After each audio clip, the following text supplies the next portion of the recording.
are not live. All right, so we are live.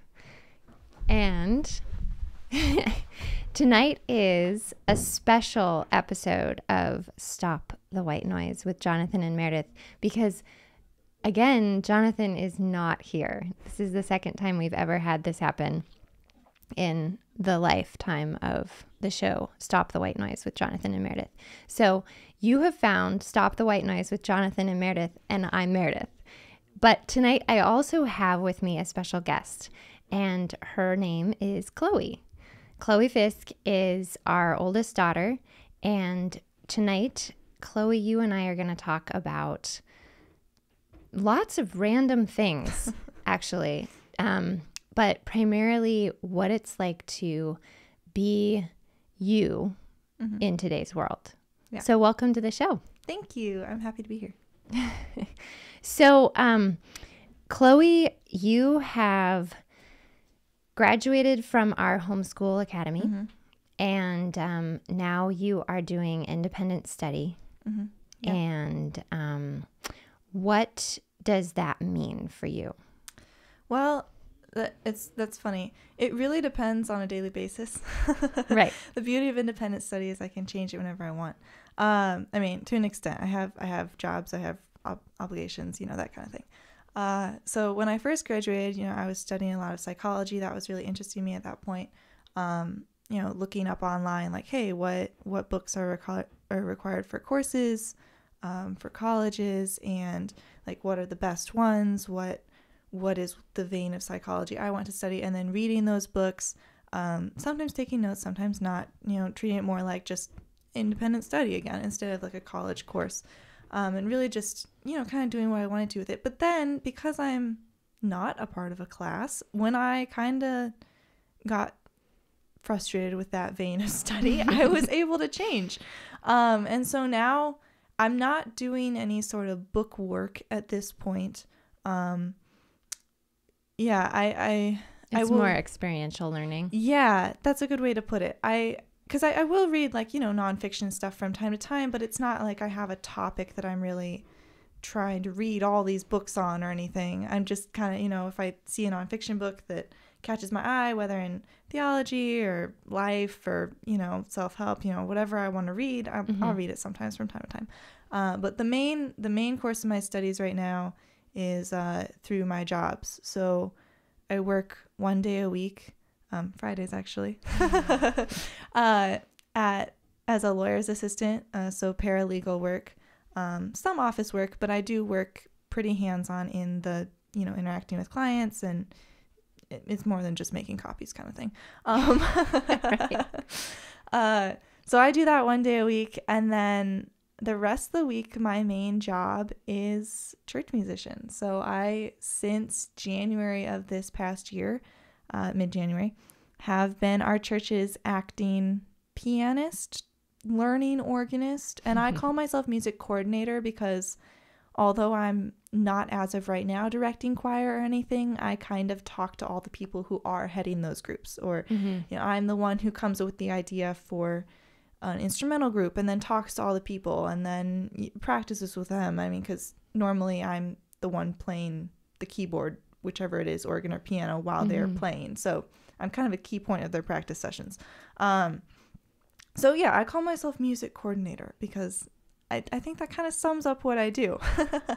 Yeah, you did a fabulous job with our Easter Holy Week. Well, it started before Easter Sunday, but yeah, the Holy Week celebration at St. Paul here in Rockford was beautifully done. Thank you. And we lovingly referred to it as kind of the St. Paul talent show because a lot of people who we didn't see offer their talent in the musical realm came out of the woodwork, and you were able to incorporate them, and other groups were formed that we just had never seen pop up before. Yeah. So how was that being the director? I mean, from my perspective, from just an objective listener, it was wonderful and added so much to the experience. But how was it to experience Holy Week kind of on the other side? It was simultaneously different and yet the same. Mm-hmm. I mean, you kind of asked two questions, because from like the instance of directing those instrumentalists in those groups, it was one like, okay, I have to be the leader of this group. I have to have my head in the game the whole time. I have to know what's going on. But then also from just behind the piano, even experiencing the services through a very different lens. And at first I was like a little disappointed going into it. I was like, oh, I'm kind of going to miss out. You know, I'll be so focused on what's the next thing. Because that does happen when you're playing. You're not, I mean, I am focusing on the readings, but I'm also thinking about, okay, so what key is the, you know, Lenten verse in? Like, or what do I need to make special note of in the intro today that's going to be hard for the congregation to chant? And I need to make sure to play an extra note here or there to, you know, I mean, and as the more that I do it, the less I think about those things, because they're just second nature. But it definitely is a very different way to worship. You're really worshiping through the physical act of you playing and the mental act of you being in the music, more than, you know, thinking about the words of the hymn. Because I don't always know all the verses, and I can't look at the words and play the notes at the same time yet. I'm not good enough yet. And I really, really can't sing unless I know the hymn like down pat, and it's one of my favorites and I've known it forever. So it was, I went into it kind of being like, oh darn, I'm not gonna be with my family. I'm not gonna be able to really, you know, be in the service. But I was completely surprised and blown away and wrong. I would say it was almost more emotional, because I was such a fundamental part. I mean, I know church isn't about the music. That's not why we're there. We're there for God's word, obviously. But I mean, it is an emotional part of the service, especially on a service like, for instance, the one I think of most is our Tenebrae, our Good Friday nighttime service of darkness. And the music for that service, I did get to help pick the hymns for Holy Week, and I tried to choose hymns that I knew were more dark, more somber, just a different tenor than you normally sing throughout Lent and throughout the week. And it, because I was in those hymns, because I had studied them all throughout Lent to try and learn them in time to, you know, it was a very, I want to say visceral. I'm not sure if that's the right word, but it was a completely different experience, but not altogether in a bad way. I kind of felt like I was living it more, right? Less I was than going a to say spectator. a full body experience. Yeah. Sure. It was really, really cool. I'm really glad I got to do it. And, you know, organizing everybody was tricky at times, especially because of just where I fall. I was organizing people both older and younger than me. I'm only, you know, I'm not even in my 20s yet. So, like, it can be weird to, you know, lead a wide range of people from, you know, people in their late 40s, early 50s to people younger than me by a couple years. People a little bit older than me, men, women, children, you know, like it was very terrifying. Kind of wished I could have had somebody holding my hand through it, but I didn't. And I learned on the fly, and, you know, I'm grateful for it now, even if it was a little terrifying the first couple moments. Well, it came off really well. So I was thankful for all of the effort that you put into it. You had mentioned getting a little bit frustrated with the psychology study that you had done initially, I guess, in the fall of 2023. Yeah. So what was it that you finally realized, you know, I just don't want to do this anymore? Well, quite frankly, it can be really frustrating dealing with people when you can diagnose their problems. And initially I was like, okay, so this is why I want to study psychology. I want to be able to understand people so that I can understand them better and deal with them with grace and, you know, joy and love, and just be like, oh, I know where you're coming from, so I can understand and I can feel for you and deal with you with love and not getting mad at you, you know, the way that it sometimes can be hard to be. But I got to a point where I was like, you guys, your problems are so simple. and really not that different from everybody else. And their solution is right there. And of course, I mean, this is coming from remove the log from your own eye before the speck from your brother. So I'm sure I have my own that I'm not working through and didn't work through at that time as well as I could have. But yeah, quite honestly, that was why. It was getting frustrating to be like, I know what you're doing right now. This is a psychological tactic that you have no clue that you're implementing on me, but it's really frustrating. And if I try and tell you you're psychologically manipulating me without knowing it, you're going to get mad at me. So like, I can't really use the knowledge I have except for to just recognize, okay, this is a tactic. This is, this is a byproduct of trauma. This is psychological manipulation. I did a lot of study on social psychology. That was what I find most interesting. So like how we are influencing each other and specifically manipulating each other without realizing it.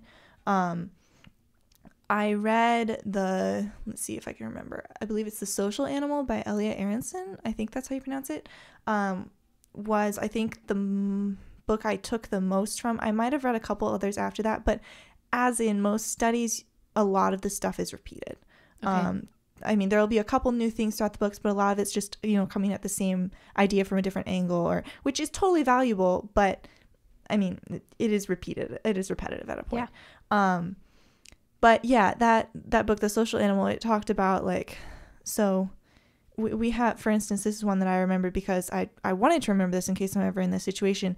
As humans, when we see something out of the ordinary happening, we don't always act, even if we know that we should be acting. For instance, a car accident.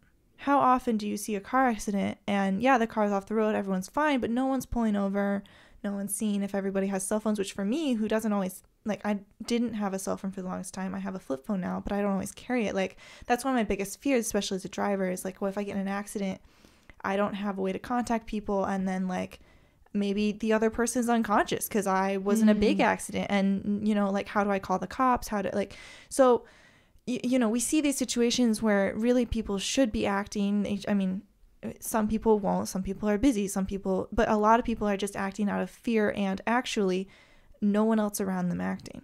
So as social animals, as I mean, we're not animals. I struggle with that because, we believe in creation, not evolution, but like humans kind of are pack animals to a certain extent. And so when you see something out of the ordinary and no one else seems to think that it's out of the ordinary, you're going to be like, oh, well, then it must not be out of the ordinary. Right. So if you're on the sidewalk in a busy city and you see somebody fall, typically you're not going to stop and ask them if they're okay unless you see other people stopping. Yeah. I mean, that person could have like cracked their head and be bleeding out, and you're still not necessarily going to stop. Right. Just because psychologically we're afraid to stand out and we're afraid to, like, what if I do something that's not right? Like, I'm not a paramedic. I don't know what I'm doing.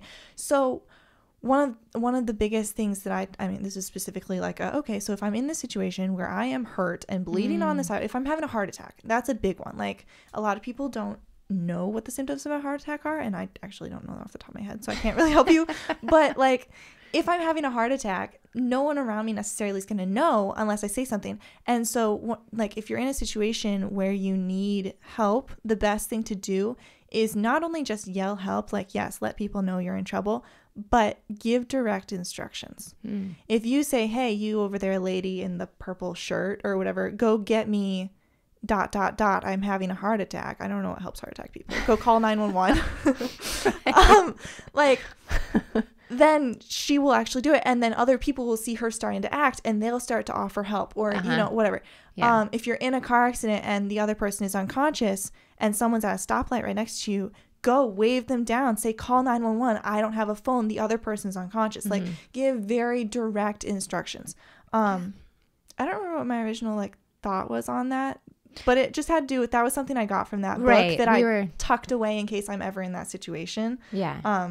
Where you need help, people aren't natively gonna go help you necessarily, and so be ready to give specific instructions. That was something I really took valuable away. Yeah, sure. Especially as a girl in our society, I felt like I should remember that. Do you? I know that you had studied a little bit about etiquette as well, and did you, once you read through, what was your etiquette book that you read through? Do you remember the author's name? It's by Emily Post. As far as I know, it's just called Etiquette. Okay. It's from the 1940s, maybe 1950s. I'm not sure of the exact publication date.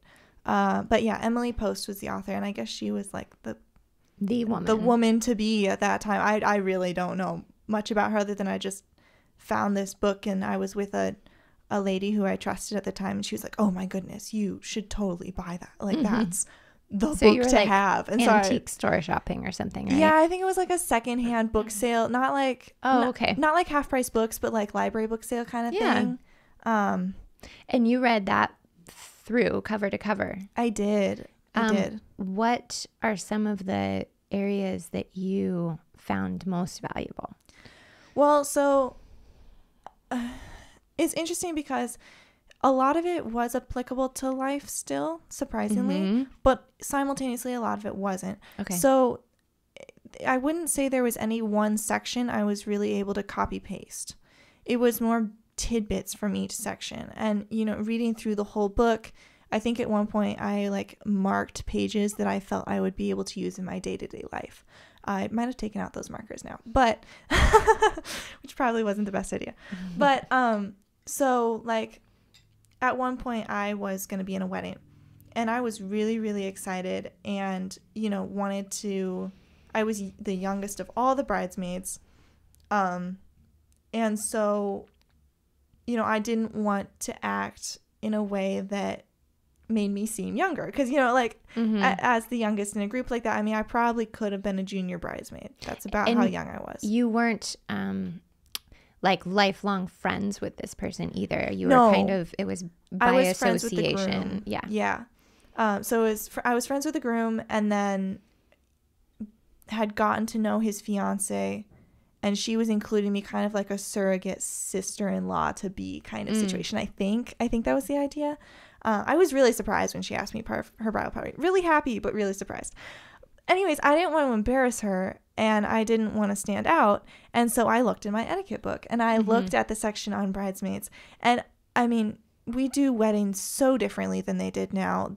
Or we do weddings now so differently than they did then, that some of it, like, especially the bridesmaids part. So like back then. So in the 50s, right? Yeah, in the 40s, 50s time period, at least according to my book, the bridesmaids still would wear the same dress, similarly to what we do in today's modern wedding industry. But they had two colors. They would have a color for the dress and then a color for the sash.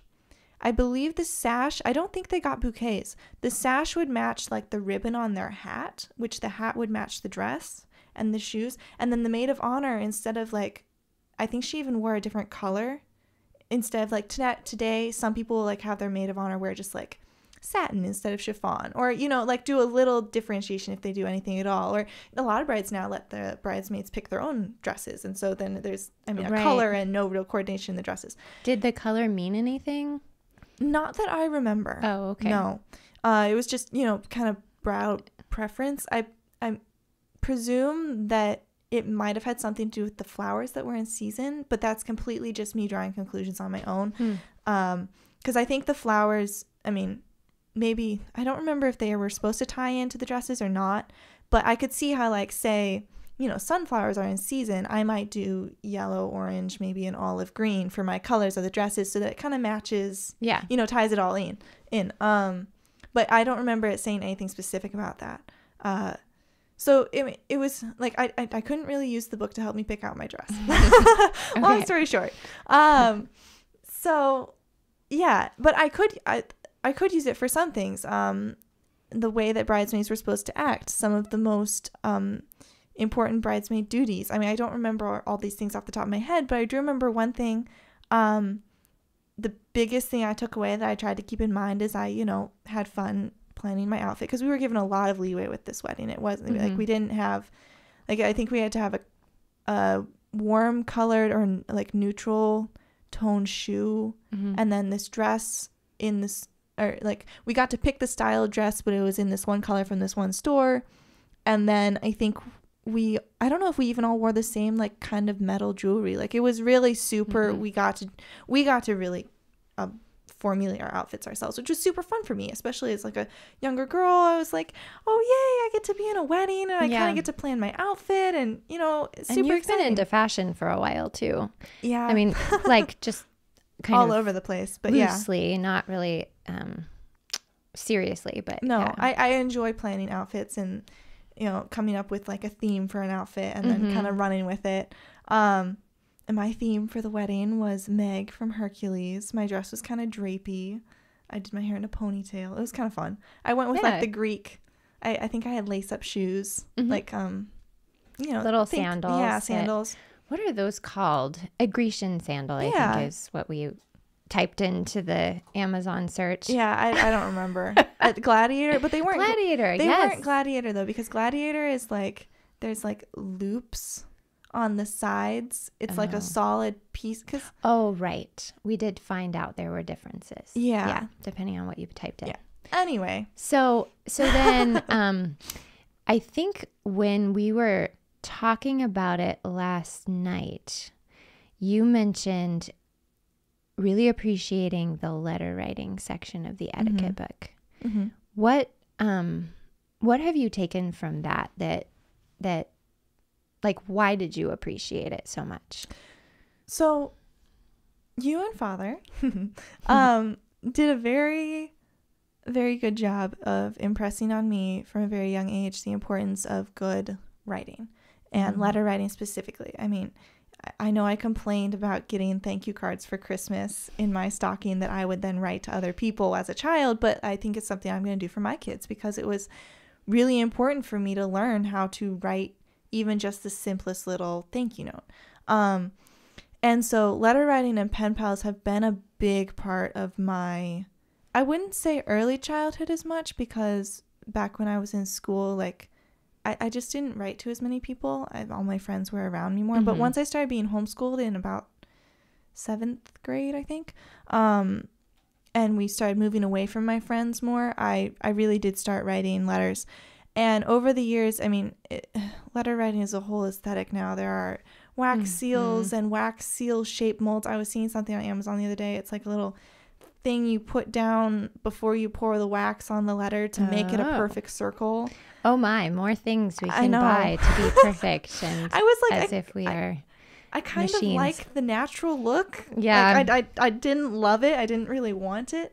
So sneaky little way to get our homeschool kids to write actually was the letter writing prompt. Hey, well, you can write your friend a letter. And that was one of my goals, because I know you have said time and time again, I'm not a writer. It does not come easily to me. You don't hunger for it, but you are a writer, and it's amazing when you do it. Thank you. Everyone else in our family seems to just be able to come up with these amazing stories that just go on and tell themselves. And I have several chapters of several different books sitting in a folder. I mean, I could never really get past the first or even like first third of the second chapter. I don't know. It was, I struggle to finish. I follow through. I have good ideas. You know what though? All of those things, they do compile, it would seem, over time. And then they come out at just the right moment in just the right way. So starting a project and then walking away from it when you're like, I am so over this is really okay. I know that a lot of society says, no, you need to keep reading that book, finish it. You need to keep sewing that quilt, finish it. But honestly, we do have so many things at our fingertips now. Then even when like I was younger, I didn't have YouTube and Pinterest and all these idea sources. And so oftentimes I think we get inspired and then we try it and we find out, oh, this really isn't for me. Yeah. And you only have so much time in your day and in your week and in your month. And so it is a good idea, if it's not at least an 8, I know Father has said, walk away and just turn that page, go to the next chapter. It Yeah. you don't need to, you put the book down essentially, but I used a metaphor really to hard for explain me, a different thing. but yeah. I know you've come to me a few times and said, is it okay for me to stop reading this book? I feel like I yes. owe it to I don't know who, but somebody. With books especially. I even with a book I don't like, I often get tied into this like, well, but I want a good ending for the people in the book, and I don't know if it'll be a good ending until I finish it, kind of thing. I struggle with books specifically, projects, yes. Even like school books. Like I think I did not finish all of the psychology books I started, but I was tempted to. Even once I didn't want to really be reading them anymore, it's hard for me to walk away, and I'm not quite sure why, but it's just part of me that I've come to accept, and then also realize, I mean, I don't have to be like that even as I accept it. Yeah. There's funny that we're talking about this.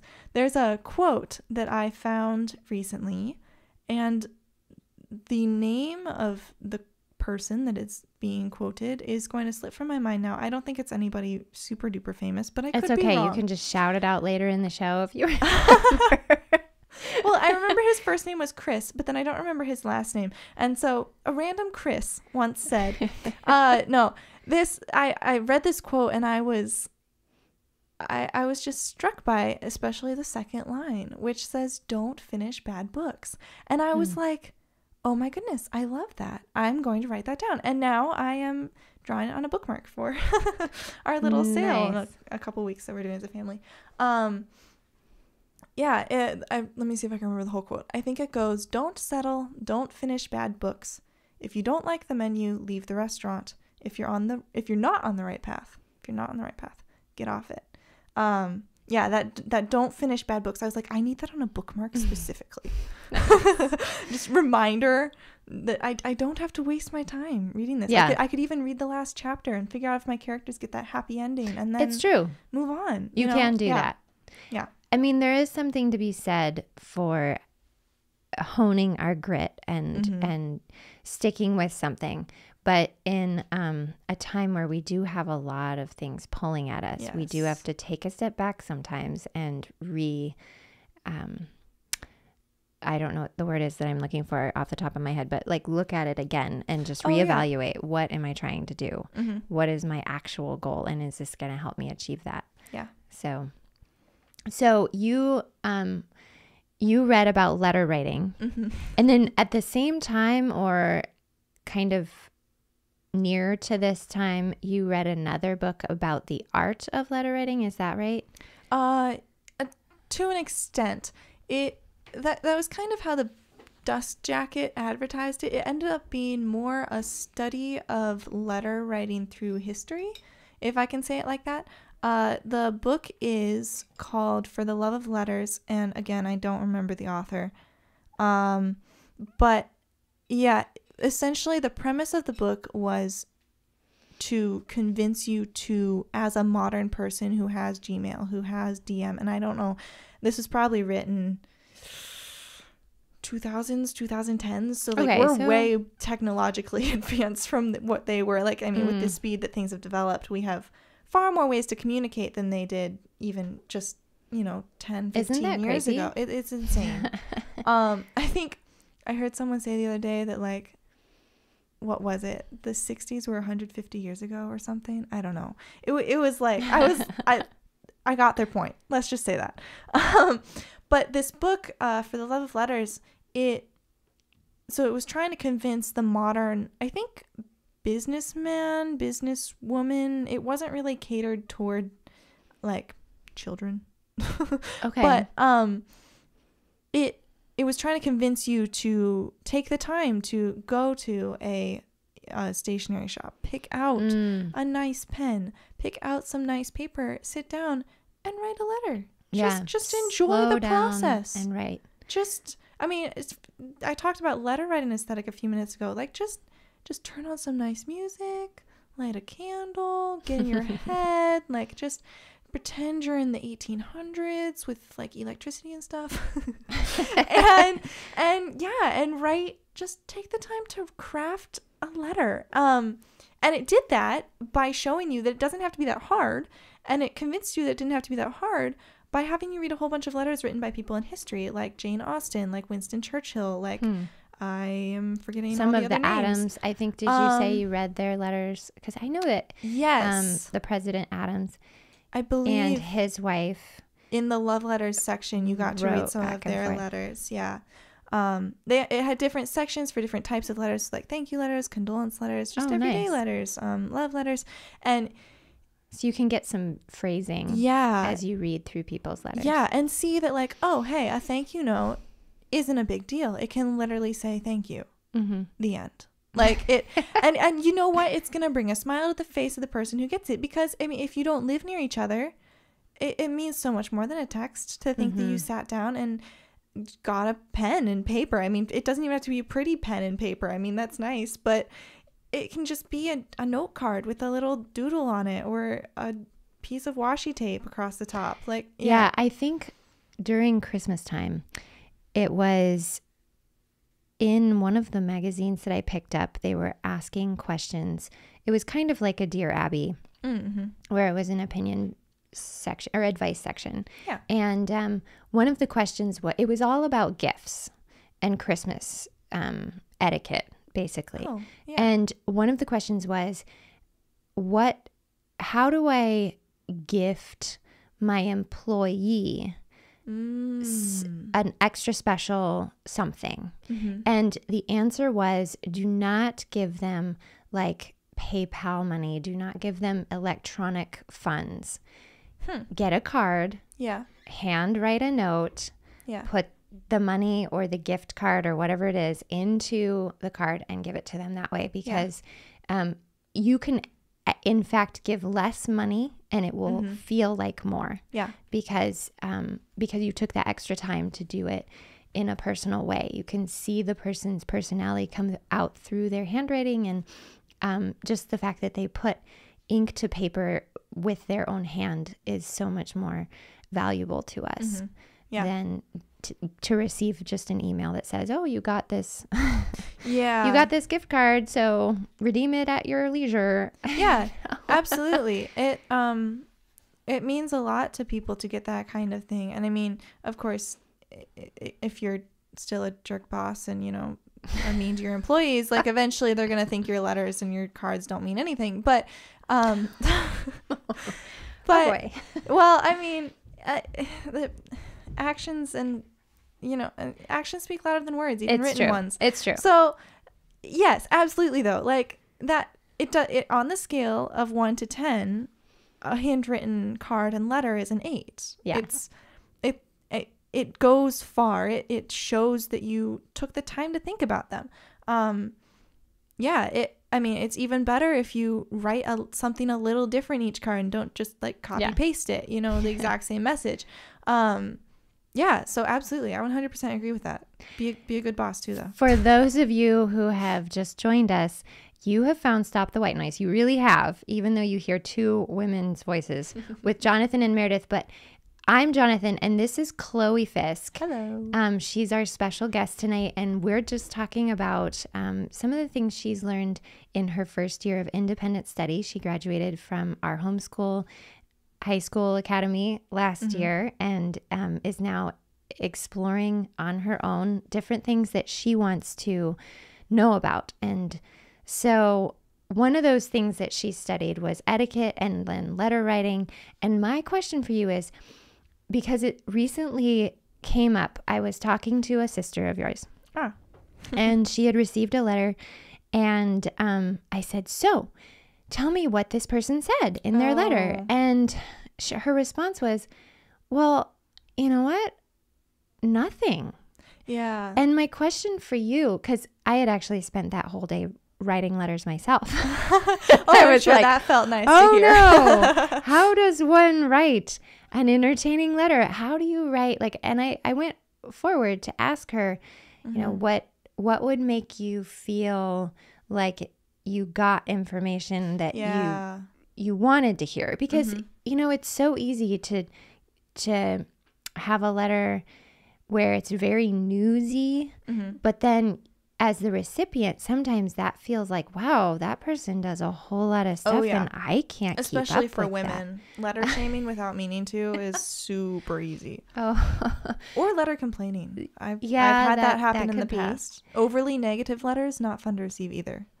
So, oh, and hello, A Fair Maiden and Ghostwriter 02. It's so good to have you guys with us. I see that there are more of you watching, but you haven't commented. So hi to you all who are with us tonight. It's so good to have you joining us. Chloe Fisk is here, and she's going to tell us about how to write an entertaining letter or a letter that somebody would want to receive. So my favorite thing to do when I write a letter, and I'm a huge like Jane Austen, Regency era, kind of Victorian era, but I don't know as much about that time period. Like I love thinking about, I go down to breakfast in my gown and I get my letters on my little tray. I mean, of course, in this fantasy, I'm like some earl's daughter or something. I have to be in Why London. not? Just go all the way, right? You know, Okay. yeah. I get my letters and I go up to my room after breakfast and I write responses to all my letters because that's what I do because I have nothing else to do with my life. So in my head, when I'm writing a letter, well, I mean, okay, this is how I make it fun for myself too, is I try and make it like a little bundle of happiness art project. I'm an artist, and so I take the time to make my letters pretty as well as, you know, telling things about my life and talking about things. So if you're artistic, then you can go down that avenue. you could make it a little, but how do I fun packet. How do I just take my lined paper that's from my 3-ream binder and, you know, how do I make that something that somebody's excited to get? Because that's possible. Yes, it is. Yeah. There, for that, I mean, if we're talking visual now, we kind of took a turn with that. There is I want to say vibe. I'm using all these like trendy teenage words. That's okay. That's okay. There is an aesthetic. There's a vibe. My siblings are going to hate that I'm saying aesthetic on the internet so much. They get after me for using that word more than you would believe. To just, you know, a simple, a note lined piece of paper like that can be beautiful in its own right. Especially if you have nice handwriting. Like, I'm not saying go and write super slowly so you have nice handwriting. I am guilty of chicken scratch just as much as the next person when I get excited. But yeah, I mean, that is perfectly So should I start with how are you? No, do not start with that. Dear so-and-so. Even if you're an accomplished letter how writer, are you? You come off as so illiterate in the world of letter writing if you start with I love you or I love you. How are you? You could start with I love you. You could start with I love you. That would work too. 3 words, but not how are and you. Just I love you. Dear so-and-so, I love you. That, I mean, totally. Like if you're writing a letter to your family, of course, start that way. Yeah. How are you? So I am guilty. I will be completely upfront. For the first probably 5 years of writing letters until I was probably about 15 or 16, I kid you not, all my letters started with how are you? Because that's how children write. How are you? I am fine. Yes, I'm fine. Thank you. And you? I already said that. But as you get older, you know, as an adult writing, how are you? It still sounds like that child writing a letter. And so, yeah, probably not the best question to start with. Also not great to start with are excuses for not writing sooner. Just because no one wants to hear, like, I mean, okay, we're all busy. Yeah. Quite up front, my pen pals and I sometimes take months to get back to each other. I mean, I'm at a point now where some of my pen pals are married with multiple children, and I especially like when one of them had a child recently-ish, not so recent anymore, but you know, recently-ish, like she didn't get back to me for a couple months, and it's just part of, you know, life as an adult and, you know, living in America. There's so much going on, especially when you want to slow down. Sometimes it's really hard. So like, and you can totally say like, let's just say I'm writing to Amelia. Dear Amelia, I have thought about you every day for the last month and wanted to write. And but then don't say like, but I ran out of time. Like Right. you could say, but I was lazy and didn't. Like that's a little different. I mean, maybe not what the person wants to hear either, but I mean, at least then just time related excuses they're not going to make the person feel like you wanted to write to them. And so they're not going to start the letter off on the wrong foot, or they're going to start the letter off on the wrong foot. There you go. I'm talking too fast. I'm getting too excited. There's so much to talk about There with is. regards to writing the proper letter. So something that talks about how much you care for the person maybe is a good intro instead of how are you. Absolutely. So I've been thinking about you. You've been on my mind. I'm praying for you for this reason. I'm so thankful you're in my life. A Bible verse. Dear so-and-so. Where all the Bible verses are flying out of my head. For the good shepherd loves his sheep. I don't know. I don't know if that's a Bible verse. I think it is, but I'm not sure. Jesus wept. Oh, no, not that one. Jesus wept. My life's been really bad recently. And so I do too. Yeah, I don't know. So what if on that vein though, before we move on to your next comment, like a salutation, I will often salute. I will salute the person twice. I will say, dear, I don't normally write to guys. Dear, I almost said Tim. Just do it. Okay, Tim. Dear Tim, we're writing a letter to you I'll say, dear Tim, and then I'll say, blessed Easter or blessed Lent. It's usually regarding the church year because that's about how often I write to my pen pals. And we're all Christians, so we use that. And in the summertime, you say, blessed time after Trinity. Happy Pentecost. After the Pentecost. Yeah. So like, because you could start the letter just like blessed Easter, Esther. That's kind of fun. Oh, that's cute. Like you could start with that as your salutation, but you can also start with it as like during Christmas time. I like to say, dear. I'll go with Tim again. We have to keep thinking of new names. All these friends we're coming up with. I'll use Tim again. Tim, you're getting two letters tonight. Yeah. I like to say, especially like on an official quote unquote Christmas card that I would write around Christmas time, I'll say, dear Tim, blessed Advent. May the light of Christ be present in your home and your life throughout this season celebrating our Lord's birth. It's a little wordy. It's a little Regency era-esque, but it's nice. It works. And then I can go on to talk about my job or, the upcoming movie coming out. And it doesn't feel like I just segued right into talking about myself. I took a moment to just say, hi, I'm going to write to you now. And then, moved on. Yeah. Or to answer what honestly, I use this trick too much. All my tricks are coming to light tonight. Friends of Chloe. I will have the person's letter that they've written to me. I mean, if you're writing to someone who's never written to you before, you can't do this, and it is trickier.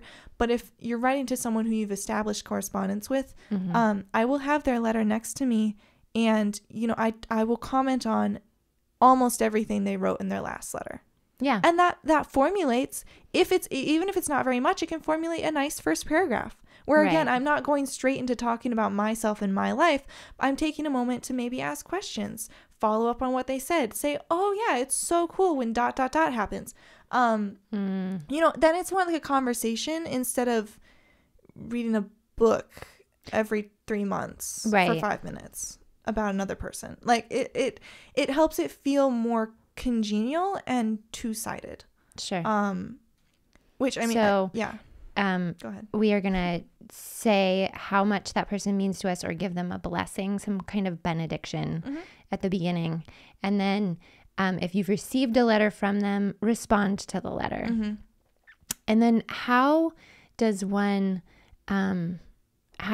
talk about your own life without coming off to, you had mentioned this fascinating term, and what was it called?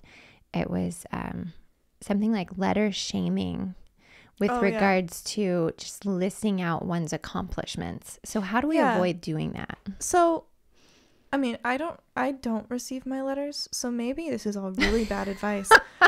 But so pipe up if you're listening and you're Chloe's friend. One thing I do to make it so I'm not just listing events in my life, is I think, and again, I think very Regency when I write my letters. I like that era. I like that aesthetic of old world letter writing. And so I actually have an English woman sitting in my head telling a story about my life, and that comes out onto the paper. So if I'm talking about, I don't know, the weather, I might say, it's been wonderfully sunny lately. Our pond has been very disgusting. I don't know. That was really bad. Well, it wouldn't actually sound like that. A cousin of mine once wrote to me, and she's written to me several times, but one of her letters specifically, she described the sky as robin's egg blue. Oh, yeah. And it just, that extra time to describe the color of the sky rather than to say we've had blue skies or clear weather, it made it so much more tangible. Yeah. So what I was trying to get at is that, I mean, kind of like what you just said, you can treat it like you're crafting a story. And again, I mean, we talked a little bit ago about how I don't consider myself a very good writer and very good storyteller. But when I am letter writing, I'm looking at my life as though I were in one of my books. And I'm writing it down as though I were retelling it in a book. And complete with the English accent in my head, like mind's voice. I don't know what to call that person who talks to you when you're thinking of words to say. Your conscience, your little cricket. the little person who whispers in your ear. That, I mean, we're Christians, so I can't exactly say. So can you say that? I don't know that we can say that. Well, I was going to say the angel on your shoulder, so I don't know if that's much better. But yeah, your mind's mouth. We say mind's eye. Yeah. Anyways, it kind of comes out like I'm telling a little story. And then when you think about it, is that you do add those little details, because instead of coming from the perspective of someone who's living your day-to-day life with you, it comes from the perspective of, no, this is a book, and they don't know this world, they don't know this town, they don't know this life. I have to tell them everything. And so it gives you the liberty and the ease to add those little details and maybe phrase things in a fun way. Use Regency era words instead of, 21st century slang. Yeah, the thesaurus is a really fabulous tool. Yeah. It just expands your writing so much to find a different word for thing.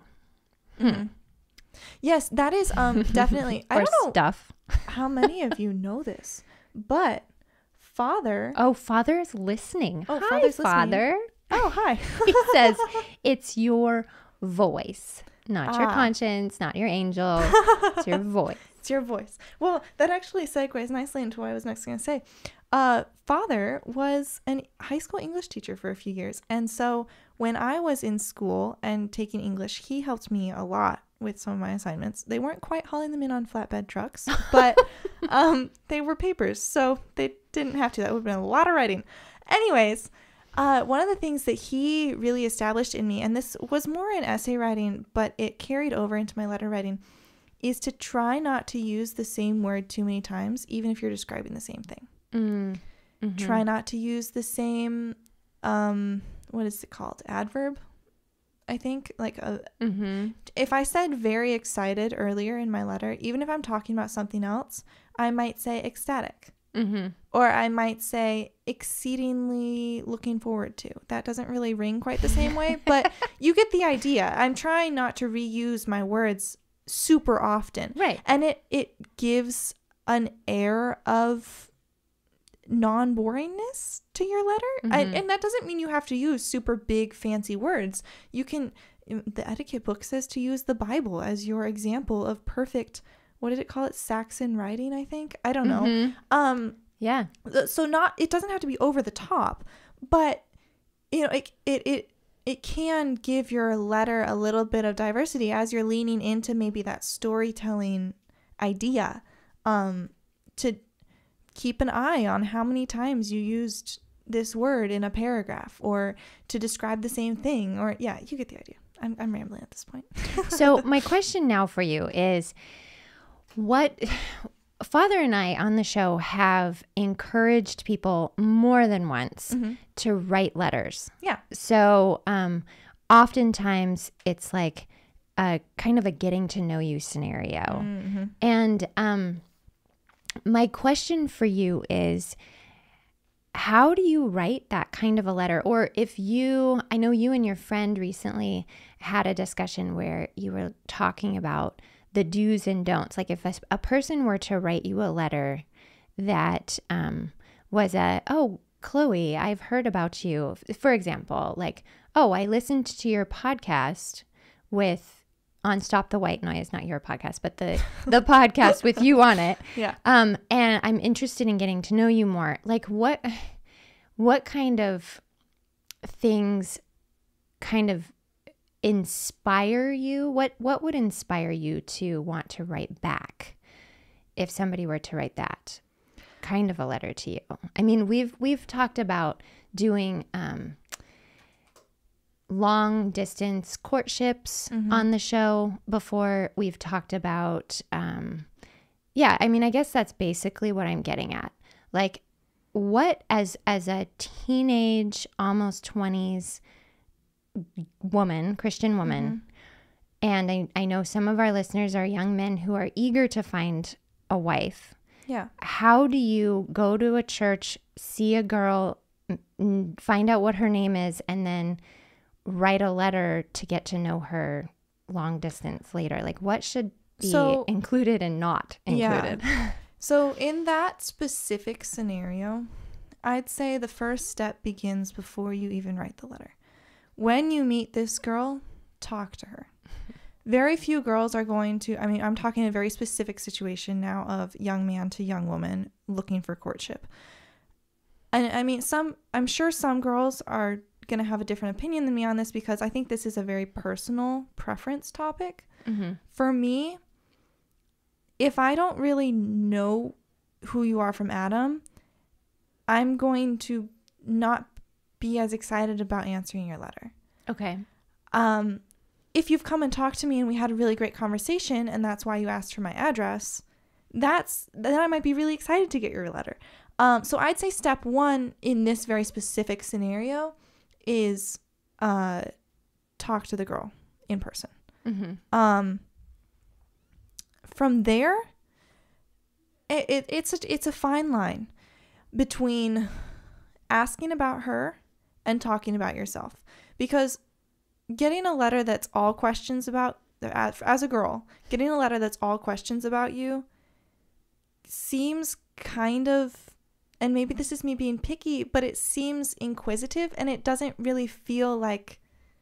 So you're saying if the guy wants you to be vulnerable, he needs to be just absolutely as equally vulnerable, if not more, yes, in the information that he provides in the letter as well. Yeah. Okay. Because it can come off as though you're just trying to figure out information about me. And if I don't know anything about you, I'm not going to be as willing to share that information. Certain things are just going to come up in conversation naturally. And so maybe asking questions about those things, like doing the grade school, what's your favorite color? What's your favorite animal? What's your favorite time of day? What's your favorite food? It's fine. It makes you come across as an amateur letter writer, like how we were talking about earlier, saying how are you as the first thing in your letters. It doesn't make you seem like you're a mature letter writer, and maybe you're not, and so maybe that's where you're at, and that's wonderful and fine. It might not have the desired response.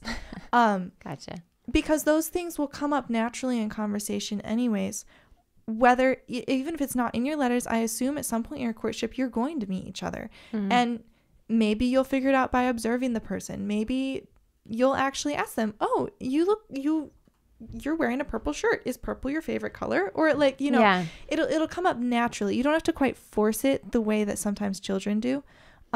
So let's say that this guy is writing his letter and he wants to talk about how he was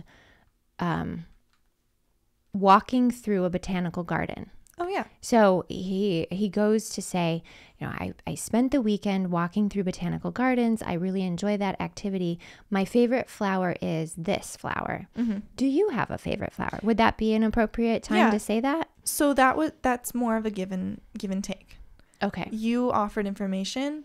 Your request information in return. That kind of thing, it flows better. It makes more sense, both, you know, in person. And, like, it's the kind of thing that you would say in person.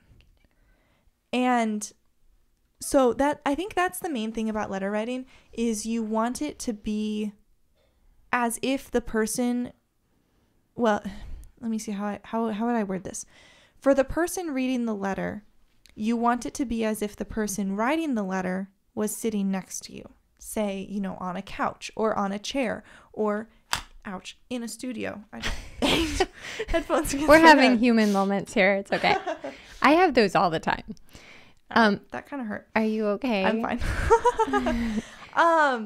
What was I saying? So you were talking about how you want, if you're going to write a letter, any type of letter, really, this isn't just a courtship letter.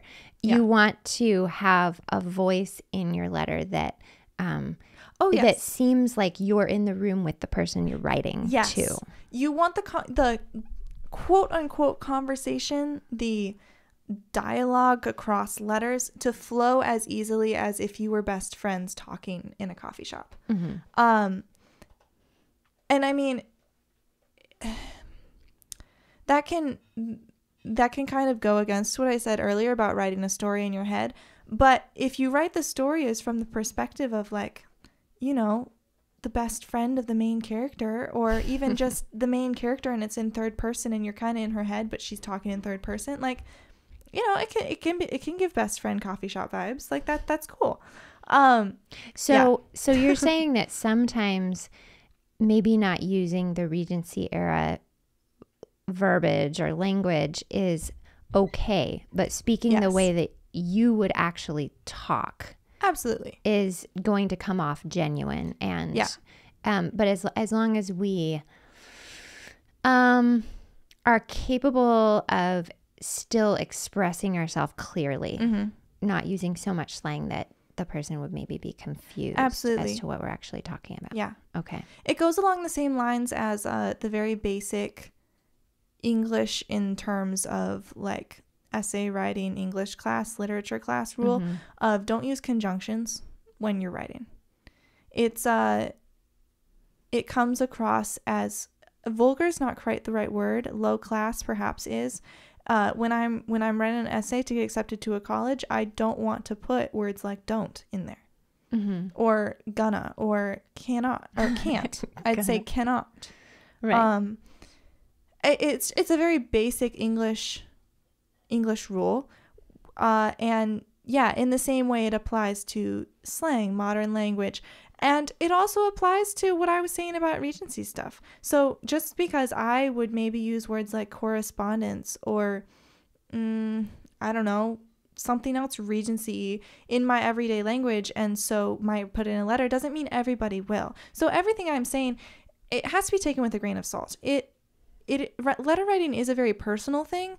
And so you can take an idea, or no, perhaps you can take a tactic and apply it with a different spice. Spice. There's a specific word I'm looking for that goes with tactic. It's spice. It's not spice. I'm forgetting the word. Style? It's a self-help thing. There are tactics and there are ...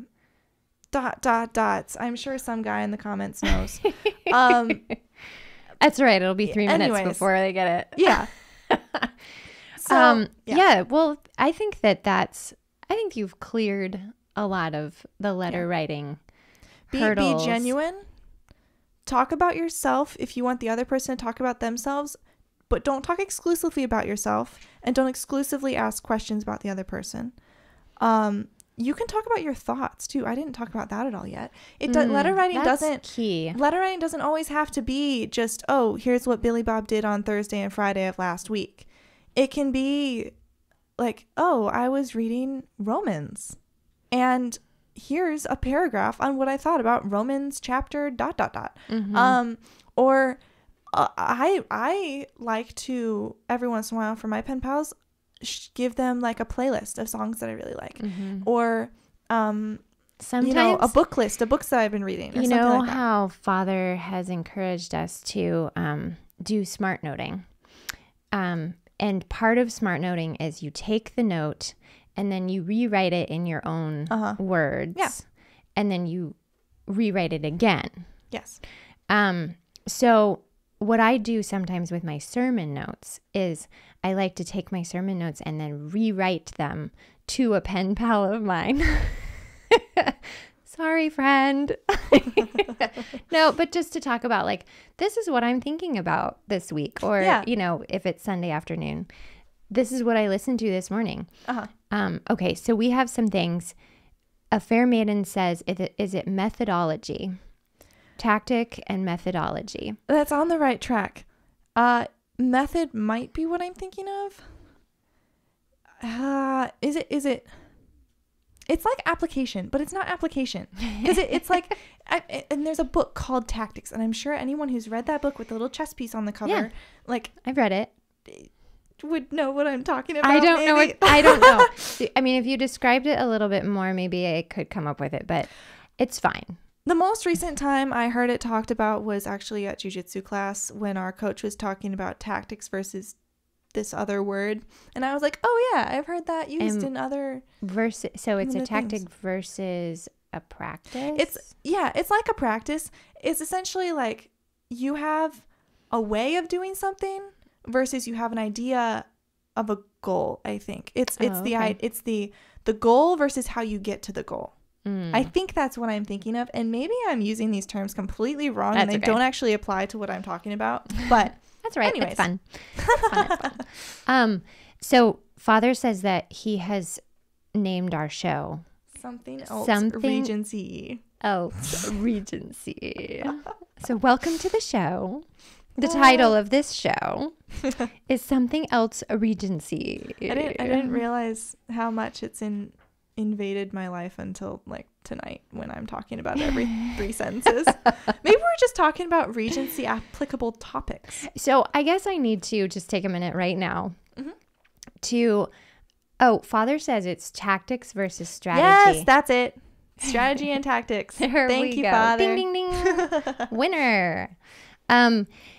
I was talking to you and your sisters about the show. I think your brother was there too. And you were saying you and some of your siblings were piping in about how often I have misquoted you. So I am sorry for misquoting you on the show. So it's neat to have you talk for yourself tonight. Yeah, it doesn't happen as often as you would think, but it does happen sometimes. And I will not lie, there have been times when my siblings and I have debated getting on the comments and being like, no, this is what actually happened. But we decided that would not be best for family unity as a front. Oh. And so we decided not to. That's okay. Speaking of siblings, so you are the oldest of 5. I am. So we're going to go into 8, like technically. Parenting and being parented for a minute. Okay. What is the hardest part, do you think, about being the oldest? There are 2 veins which I could answer this question with. Okay, so do one. And then I will do other. one. I'll tell you what both of them are first. Like, can I say? There's the vein of, with regards to my siblings, what is the hardest? Because being the oldest, your relationship with your younger siblings is not always easy. And I'll go into that in a minute.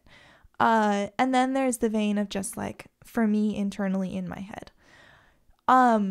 So for the first vein. Okay. So since you have 2 veins, the follow-up question is, how can parents help their oldest child with these different struggles? Okay. So I don't know if there's really any help to be had. Or what for can the we first be vein. mindful of as we, Yeah.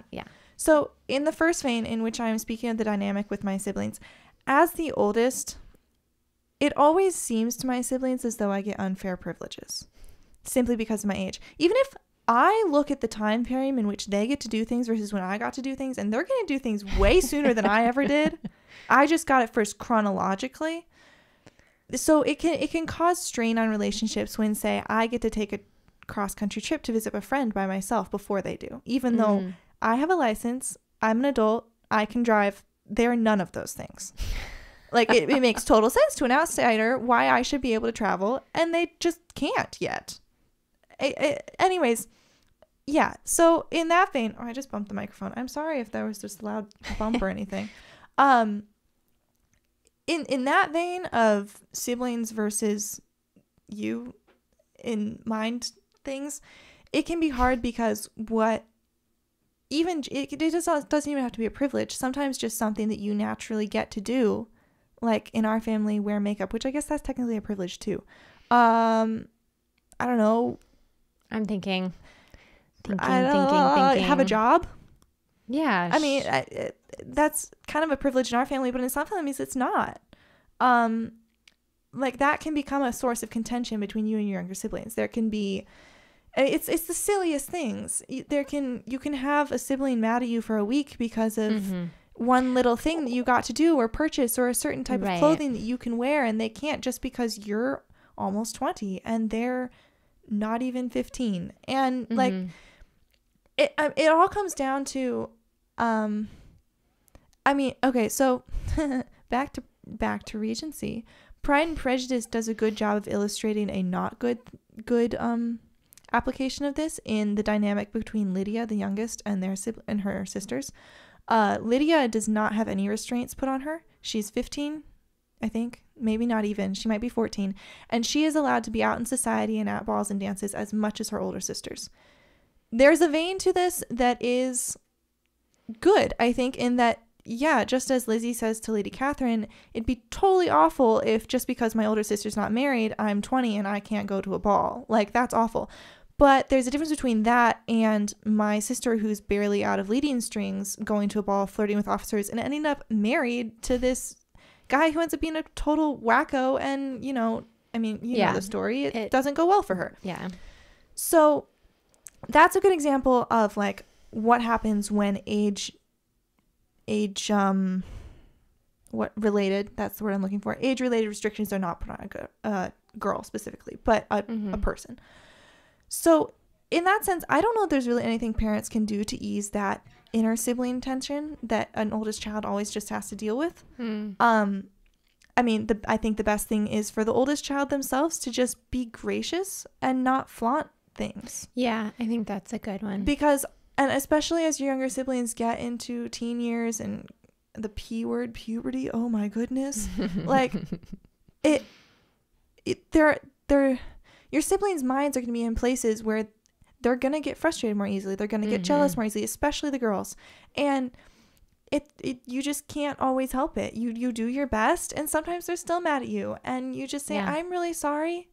I don't know what to do about that right now. I can't change what mother and father have said, even if I wanted to. It doesn't make sense for me to, just because you're throwing a fit. Like, right. As a family, I think we all have been smacked upside the head with the concept of boundaries in a different way. Absolutely. So when you guys were in the toddler phase, boundaries meant like, no, you kind of have a fence here. You can't go past this boundary. And now we're getting to experience the boundary of, just because the other person doesn't like it doesn't mean that I change what I'm doing. Absolutely. And that's a hard one. Yeah. We don't think about that as often as we think about the fence boundary. Yeah. Right. That's hard in families and out. It is, because you find this in your peer groups too. Not you specifically, Chloe, but like just peer young groups, adults are going to find, and teens are going to find this pressure in peer groups where you feel like you have to change. Say your parents said that you could go bowling after the prom, but so-and-so's parents, Emma's parents, said that she could only go to dinner. Oh, yeah, it can even be as simple as... What do? Do you change what you're doing to incorporate Emma? Or if she's throwing a fit and finding another group of friends to go to dinner with, do you feel badly and feel guilty that you're not going to dinner, but you're going to go bowling? Well, it can be as simple as allowing yourself to become self-conscious because you're allowed to wear an article of clothing your friends aren't. Right. Okay. Like, I kind of have experience with this, even not so much anymore. I'm not going to say that. Never mind. I do have friends. They are there. I do live near my friends. Shout out to Kirsten. So good to have you join us tonight. Yeah. So I lost my train of thought. What was I saying? Well, you were talking about the boundaries with regards to other right. people. I remember. Okay. So throughout my childhood, I was always in a weird spot because we're a very conservative family. Even back in years when we weren't as conservative as we are now, maybe not as woken up as we are now. Woken up. We'll We have been awakened. Awakened. And what have we been awakened to? Well, biblical thought. Yeah. Okay, go. Okay. I went to public school. I went to private school. In both groups, I found myself strangely in the middle. I had friends who were homeschooled at that time and seemingly more conservative than us in some ways and not more conservative than us in others. It was a very strange situation. Mm-hmm. And then I also had my school friends who were in the same way, not usually more conservative than us, but sometimes and then not as conservative in other ways. So like, for instance, I would find myself as I got older in my peer groups, and this is a very, very like surface level thing. Shorts are shorts and skirts are always the issue. They're with always girls, aren't an they? issue because there are the families who can only wear capris. There are the families that can only wear Bermuda. There are the families. Oh, and then I've learned recently that some girls have longer arms than others. Yeah, it's not fair to do the middle finger test because her arms are longer or her arms are shorter. I always got that. Like, I felt like some girls, I was like, your arms are way short, girl. How come your shorts are so short? Ooh. Anyways, my negative girly thoughts don't need to be shared with the internet quite so much. I would find myself in a peer group often or sometimes where I would be wearing an article of clothing where other people wouldn't be allowed to. Or as I got older, I would talk to girls and they'd be like, oh, you were allowed to wear that? My parents would never let me wear that. Mm-hmm. But then I'd be talking to the same girl and she'd be like, oh yeah, we could do this and this. And I'd be like, no way, my parents would never have let me do that. So it goes both ways. Yeah. And it's a very strange place to find yourself in. I don't remember how we got on this topic. I'm very forgetful tonight. I'm sorry, everybody. Isn't it weird talking in a scenario where other people are silently listening? Yeah. Suddenly you're like, oh man, I don't know what I'm saying. Well, because like maybe someone wanted to hear something I was saying earlier and I forgot and moved on. And now, you were sharing two ways that being the oldest is difficult. You shared the first way, and that was kind of sibling rivalry, if you can say it in easy terms. And then there was a second way. So it can be difficult in your own head because there's no one to follow. Growing up, I had no examples. Mother was my example. And while it's wonderful to have your mother as an example, as a 4-year-old, I probably pushed myself to adulthood a bit too hard because all I had around me were adults. I kind of mourn my lost childhood a little bit, and part of that's my personality. Mother says I've always been an old soul. She can back me up. I'm not just tooting my own horn. Mm-hmm. But I definitely wish I had more examples around me. And some people would say, oh, well, if you'd been in school, because I was homeschooled up until 2nd grade. I was homeschooled till 2nd grade, private school 2nd through 5th grade, public school 6th grade, homeschooled 7th grade through now. Very confusing, I know. You've tried it all. Yeah, I've done all of it. I haven't done co-ops. Like a little buffet. I did charter school. Yeah, it's weird. Anyways, back to the topic. Some people would say, oh, well, if you'd been in school, like you'd have had a peer group, you'd have had kids in other grades. Kind of, but not in the same way that my siblings have had me to look up to. And maybe that's me thinking very highly of myself, but I feel like my younger siblings have always been able to see me make a mistake and then decide not to do it.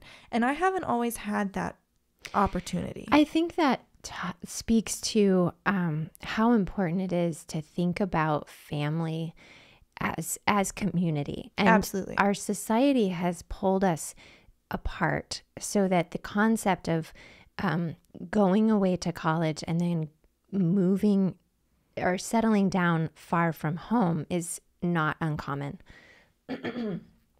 But if you think about the way that God has designed it, growing up in a family community rather than just a town community. We had our church communities, but oftentimes it's true, we didn't have a lot of kids. No, in especially our church. I've found myself on the older end of kids pretty much my whole life. I'm the oldest grandchild. I'm the oldest cousin on both sides of the family. I've been near the older end of peer groups in churches, in schools. Well, and not in schools, what but it sounds like you're looking for as a mentor. Yeah, I never had, and so that if older you had, girl to. The older sister. I never had an older sister. No doubt, right. Chloe. I didn't have any older siblings. Hey, everybody, I'm the oldest. But if we were maybe living 100 years ago where moving away wasn't so common. Yeah. You would have like an aunt who was the youngest aunt or an uncle, who would kind of be in that space, or a cousin then who would be around that older stage. Especially when but not people, quite too old. Yeah, especially when people had bigger families. Yeah. When generations overlapped more than they do now. Fathers got a cousin who is 7 years older than me. He's a boy, so it doesn't really help my situation. But at the same time, you had longed for an older brother as well. I remember that being something you were I always wanted an older brother. Sad about, but yeah. So it can be hard not having an example to look up to. It can be tricky having perhaps too many adults to look up to. Being too in the adult circles, being too much of the babysitter for everybody else's kids in all of the families in the church. It can push you into responsibility very early in a way that, looking back, I wish I'd fought more, but I was a child and I didn't know how.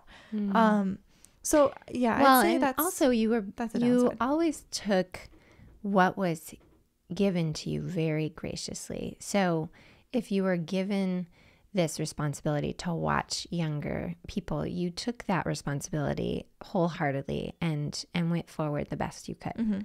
And that was such a gift to us.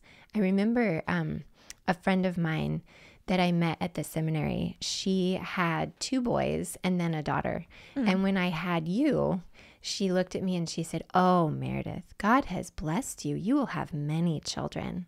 And the idea was that you, having an older daughter, can then rely on them for certain things as a mother that you couldn't necessarily rely on a son to do. That makes sense. And so it does make having more children easier because you have like a little miniature mother right there. That totally makes sense. So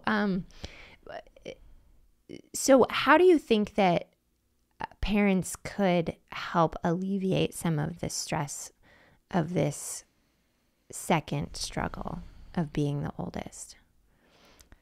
That's a tricky question because so much of it is internal. Okay. And like I said, if there's just not people around, I'm not really sure that, because it's not like you didn't encourage me to go play. It's not like you didn't force me into anything. It was all me in my own head. And that's where I said the second struggle is very internal. And, perhaps just then it's a real thing. Like being the firstborn, there is a psychology you're that's overly different. Cautious. Yeah. You're very, very, usually, every once in a while there's a black sheep who's like the opposite of what everyone says firstborn should be. But usually you're very responsible, overly cautious, very serious, a little sarcastic, sometimes cynical, sometimes. Well, yeah. I mean, because you're the one going and diving headfirst into all the ditches. You don't have anyone to watch do it first. And so, that ground hurts. Yeah. It hurts really bad. And yeah. Well, and then you have the eyes of the parents on you always. Yes. And so they're going to be a little bit more like, "Oh, don't do that. That'll hurt." Yeah. And so you've heard that more than the second child. Yes. And the feeling of like, okay, so I know this hit me really hard, especially because my siblings have allergies and other like asthma and some, are those autoimmune technically disorders? Yeah. I remember, and this is really sad to me now, but I remember from a very young age trying very hard to become independent and what's the word I'm looking for? Self-reliant. Yeah, self-reliant. And in my head, as a small child, it was because I knew mother had enough to take care of. She had a daughter with allergies. She had a daughter who was failing to thrive. And she had a son who was jumping off of tables. And so I could take care of myself and take a load off her hands. And that sounds like a really pious little mindset. But as a result, it took me away from my leading strings sooner than it should have. Well, and something about the way that you were wired, like even when I brought my second child home, you said to me, "Oh, mother, grandma is my mother now." Oh, it hurts my heart every time you tell this story. But it's so telling, like you sharing like, "Oh, I see how much you have going on. Now I'll take care of myself to alleviate your burden." Yeah. Like it was the same thing, but being verbalized as a child, as a very tiny child of 2. Yeah. And that moment, I didn't take it as, "Oh, grandma's better." It was more like, "Oh no, you think you've been replaced." And so we took a moment to talk about that. And I tried to tell you, "Oh, I can't have that. There is this feeling I need you here, Chloe." Yeah. There is this feeling absolutely of like, almost I have to prove myself more so that I don't get replaced. Like almost, if you were working at a company and you knew that your assistant was really, really good, there's this feeling of like, oh, I got to prove myself to my boss every single time so that I don't get replaced and she doesn't get my position. And, and even though like mentally I'm like, no one's ever going to be the oldest child of Jonathan Fisk's family. There is, and especially with me having a younger brother who's so much younger than me, it is this feeling of like, I do feel a little bit replaced at times and a little bit like I've been usurped. And I know that's sinful in a sense, like that's not me loving my siblings the way I should, but it definitely is something that I do have to struggle with when one of them gets better at something than me. It can be really hard. And not only because I've been, like I was saying, the leader and the forerunner for so long and I'm giving up that position, but just because it's like, well, no, I was supposed to be the best at that. Just because I was the oldest. And I know that's a stupid reason, but it worked until now. Why can't it keep working? Yeah. So, yeah. Well, and the cool thing about a family is that every single member lifts up the others. Like if we didn't have you as our first child, then your brother wouldn't be as secure as he is and able to do what he can do. A very, very secure young man. And your younger sisters wouldn't therefore also be as secure in their accomplishments because you pave the way, you plow the row so much for those who are going to follow you. And I can see how easy it would be to think, oh, well, I've already plowed and then now they're going to come through and just plant seeds and that seems so much easier. Yeah. But the cool thing about our God is that he has designed you specifically to be you in the place that he has put you. True. And so even though it looks from your perspective easy, you see, he has made it so that you are capable of doing this really hard task. Yeah. And they have the ability to do what they are doing because they've been created to do that task.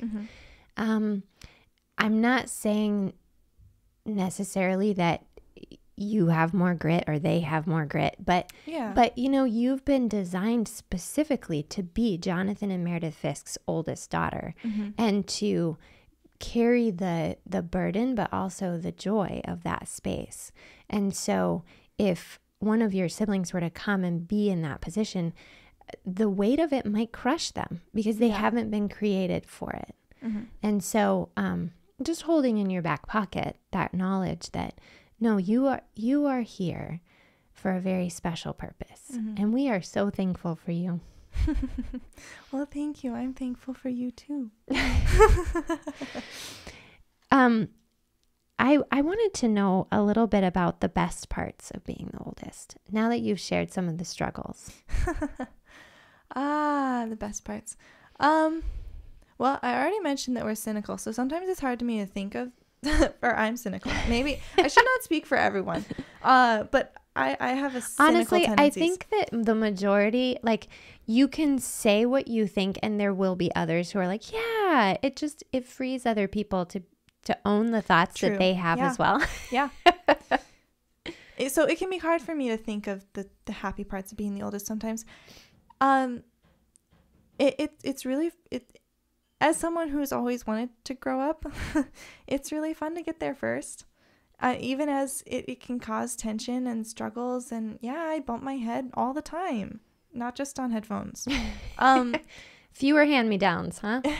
Well, in our family, no, because we got given a lot of stuff from, families in the church. Yeah, very generous people. But actually, our youngest gets more new clothes than I ever did. Isn't that funny? It's really, really frustrating, actually. It was an interesting realization. Having 3 girls, I was able to reuse most everything. Yeah. For the third. And then by the time it got through the third person, it was like, this is so trashed. I cannot use this anymore. Yeah. If I put these sheets on the bed, there will be no sheets on the bed. It'll just be a hole and the mattress will show through. So it's an interesting concept. I think about and rejoice with families when they announce that they're having a fourth, because it's like, I can get you anything to celebrate this baby's birth, and we can have a baby shower for you, because by the time baby number 4 comes along, your stuff is shot. Yeah.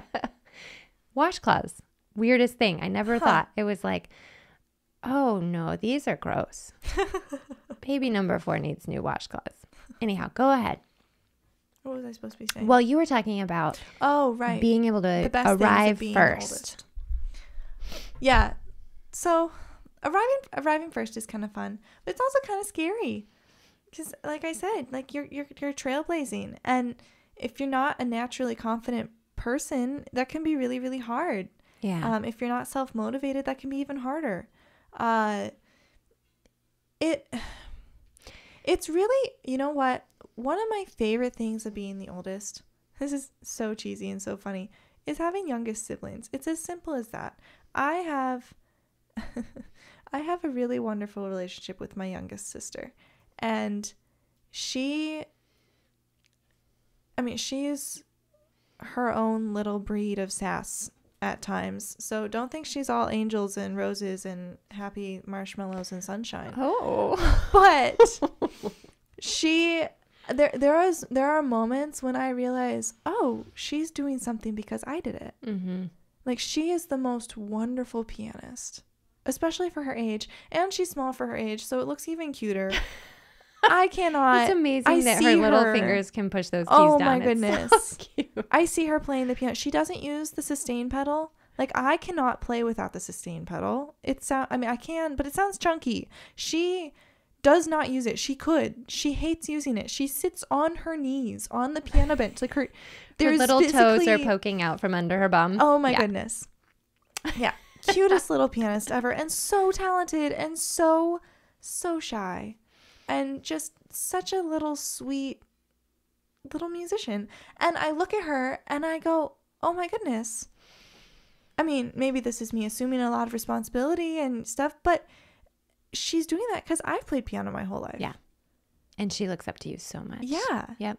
And Absolutely. so there are moments like that when it's like, it's really special to see her and love her and, see how much I can influence my siblings without even knowing. I never sat down and told her, you should play the piano. Yeah. I never tried to teach her. She was actually the only one of my siblings who never tried to get me to teach them. And she is the only one who actually still really plays consistently and well. My favorite is when you're practicing the liturgy and she comes up and starts to like improvise next to you, Oh and my you're like, goodness. will you please stop? It's very hard to focus when you're doing that. She loves to do that. Well, okay.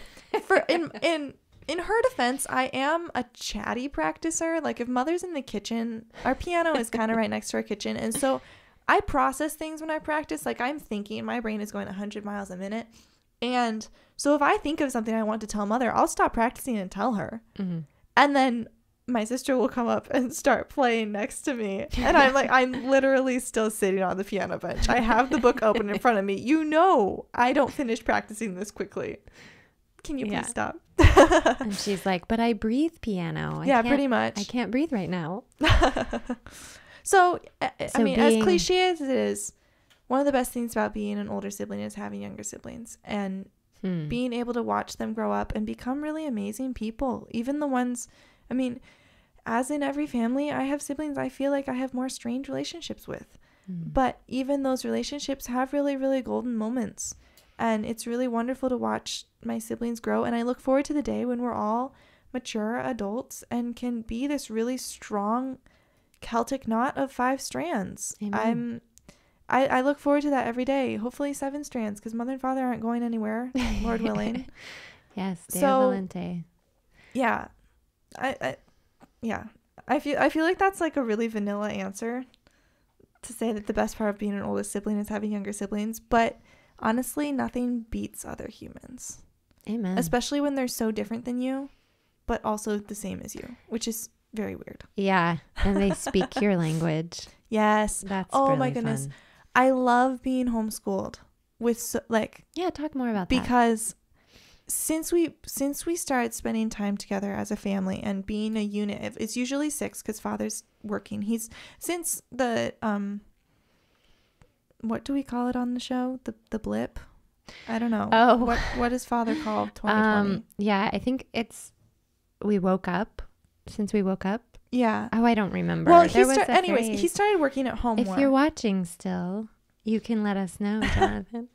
he started working at home more, and so he is a part of our shenanigans now more than when I was younger. But when we really switched over from going to school to being a homeschooling family, oh my goodness, we have so many inside jokes. And so we've had our friends tell us, it's so weird to hang around you guys because you have so many inside jokes. You all just start laughing and we have no clue why. Like, and I think it can be a little overwhelming for people who don't also come from a large family and aren't close with their siblings. They get that stunned look. Yeah, deer in the headlights a little bit. Okay, so I know we don't watch movies anymore, but before we stopped watching movies, we watched the Little Women that came out in 2019, I think. Oh, yeah. I really, really appreciated how they depicted the liveliness of the March family and the March sisters in that movie, specifically in the scene where they come to visit the Lawrence house, Lori, after Amy hurts her hand. And they all come in and suddenly it's loud and it's bustling and there's everything. And then they all hustle Amy out and they go home and it's silent. And Lori's just kind of sitting there like, I don't even know what happened. But there are several moments like that throughout the movie where it just so perfectly, and I don't feel like any of the other versions quite do this. As lovely as the Winona Ryder version is, I don't think it got this part of the March family. They perfectly captured the cultivated, chaotic, what other C words are there? Coordinated tornado that is a large, close-knit family where everybody, we're all talking over each other, maybe interrupting each other, not with the best etiquette, but we all love each other and we all understand each other. And you know what? Yeah, we can listen to 3 different conversations at the same time and participate in all of them. Oops. Like, maybe not the best skill, but yeah. So I love our family. In case you can't tell, let me just boast about them more. It's been a joy to homeschool all of you too, and best class ever. Best class. Yeah. What the other night, I don't know what we were talking about exactly, but I just don't like sharing my kids. Oh yeah, you were talking about how I think when we go to work. Or like have events, because you know, like Mother doesn't do jujitsu with us, and so at various times there'll be classes that we'll all go to and she'll have to stay home by herself, or, you know, like stuff like that. I think that's what you were talking about. I think so. And I just that missing, I miss having you around. Yeah. I miss the bustle and the chaos that occurs with my kids. Yeah. Yeah. It's crazy how even when one of us leaves, like you would think it would take 2 or 3 of us leaving to really quiet the house down, but no, only one. And it can be the quietest one. Like, I mean, I don't know if I'm the quietest one. One of them keeps to herself quite a lot, sits on her bed and reads. She loves reading. But when she leaves, suddenly the house gets so much quieter. It's really weird. Yeah, it is. It's really, really weird. Like, she does not make very much noise until she's singing. So welcome to the show, everybody. I'm noticing as we talk, we have people coming in and coming out and watching and commenting. So not everybody is the same from the beginning of the show to the end. So if you've joined us late, you have truly found Stop the White Noise with Jonathan and Meridith. I'm Meridith, and Chloe is with us tonight. Chloe Fisk, our oldest daughter. She's filling in, not really filling in, but she's a special guest tonight. Jonathan couldn't make it to the show. And so he asked her to come and just chat with me. So we're talking about life from her perspective. And that includes a lot of Regency. Not so much in the last, what's it been? Almost 30 minutes? Yeah. I don't know. Although I did talk about it like 20 minutes ago. I wanted to ask you, because you are at the very tail end of your teen years, you're coming as a classically minded person, you're definitely in the rhetoric phase of life. Yeah. Or like you've entered it and you're like in it rather than just dabbling in it. You know, you've kind of settled into rhetoric now. But anyhow, that doesn't really have a lot to do with the question. Oh, good. But because I can't remember what rhetoric means. Well, from what I understand, so in class, I'm just going to go and talk about it. Go ahead. So I don't know that everybody in the classical education model, you have the grammar phase. It kind of goes with an explanation of how the mind develops. So as a tiny child, and in the early elementary school age, you are in the grammar phase. And grammar phase is when we just pour information into you and then you repeat it word for word it back. Yes. And then you move in the, like in the junior high time period, you're going to move into what's called the logic phase. And that's when your brain takes what, it can take 2 things from grammar, like A and B, and can say A and B. You know, like instead of that, you can say, well, because A is, let's see, how can I explain this? You would be able to have me tell you, this is a cirrus cloud and this is a cumulus cloud. And then we could go outside and you'd look up and you'd say, oh, I see cumulus clouds. Yeah. That would be logic phase. Yeah. And then rhetoric phase is where you take A and B and therefore C. So you would say, I see a cumulus cloud. That means, therefore, we will have blah, blah, blah. Yeah. And I don't know if that's going to be thunder or rain. Let's just say rain. I haven't studied clouds enough. I have some holes. Thank Jesus for books. Okay. So, so my question for you is, okay, what is the best thing that parents can do for their teens to show them that they are loved in your experience? Yeah. So it's a tough phase of life. it is very hard. There's a lot of self-criticism. Yes. And therefore you think that the world is criticizing you. Yes. There's a lot of self-criticism and criticism of others. And as a result, you think everyone's criticizing you back because you're criticizing them. there's a lot of emotions that you don't know why they're there. Mm-hmm. And you just kind of want them to go away, and the only way to get them to go away is for you to go away, and so you hide in a hole. And it's honestly, I'm sorry guys, but it's kind of like having PMS all the time. The only way to deal with it is to leave the conversation sometimes.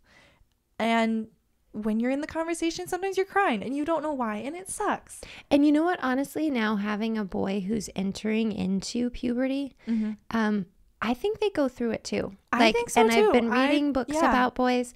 And so if you want to relate men or boys to the special women in your lives, during that time of the month when they are more difficult, just think about being an adolescent. Yeah. And that is what it feels like. That chaotic turmoil is what can descend upon a woman as her body is getting ready for a new cycle to begin. Yeah, absolutely. And now imagine going through that for like 7 years. It's I don't think anyone's arguing. Adolescence is rough.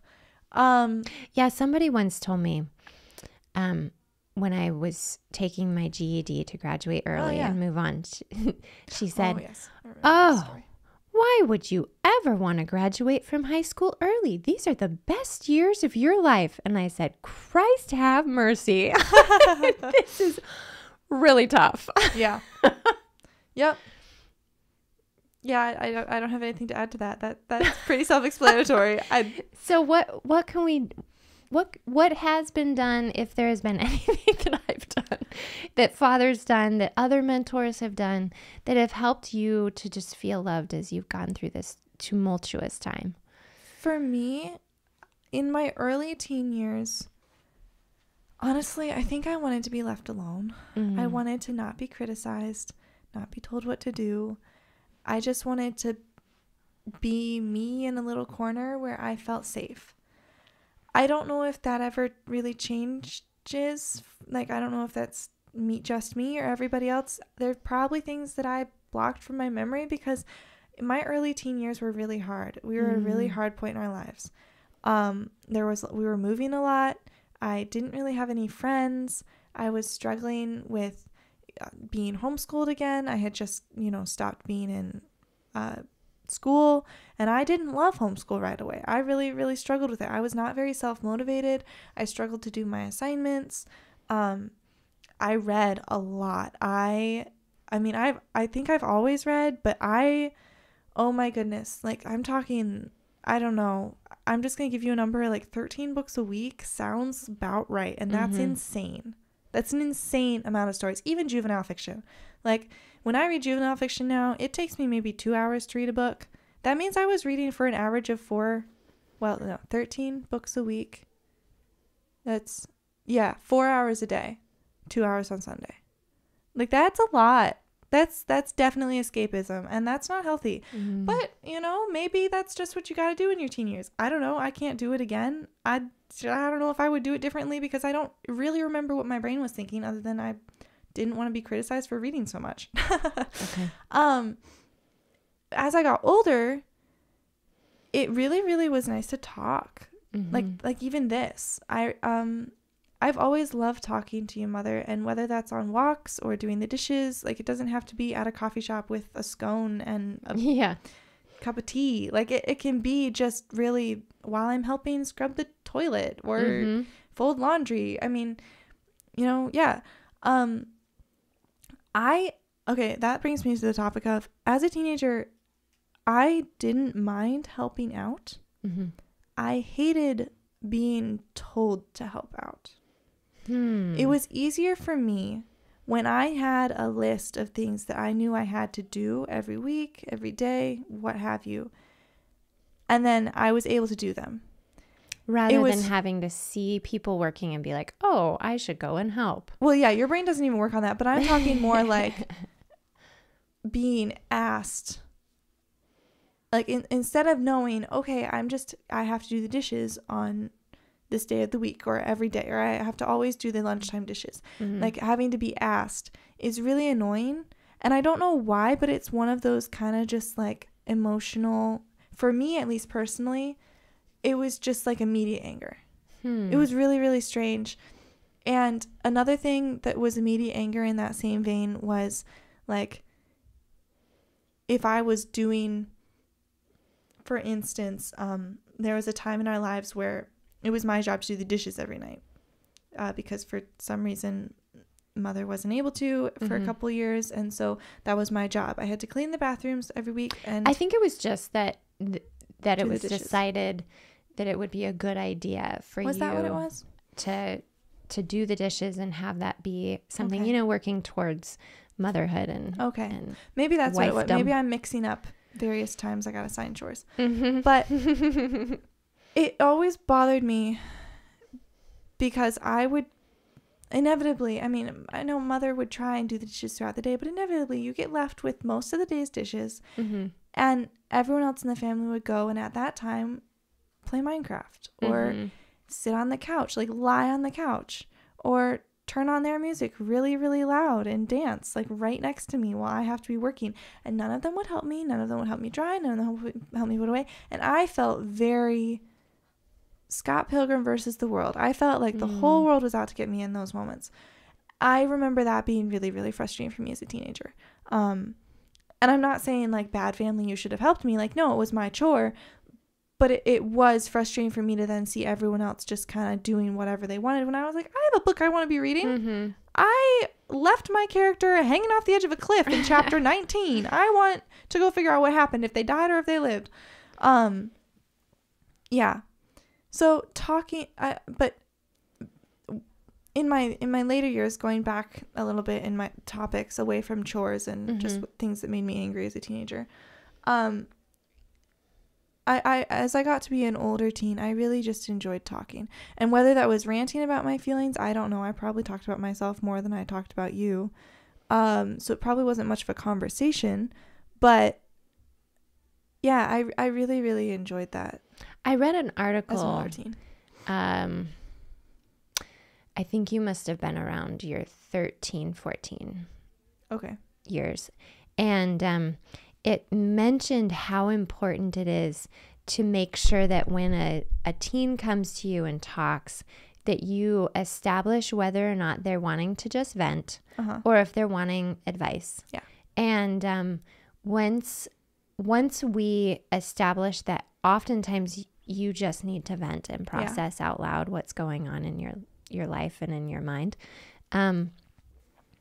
Your comfort level with talking to me went up quite a bit because oftentimes I thought, oh, she wants me to help her fix this. And so then I would offer solutions, and that would just become a source of frustration for you. And so, I was very thankful for that tidbit of information to find out really about important. your development and your needs. I don't know what to do doesn't always mean how do I fix this. Right.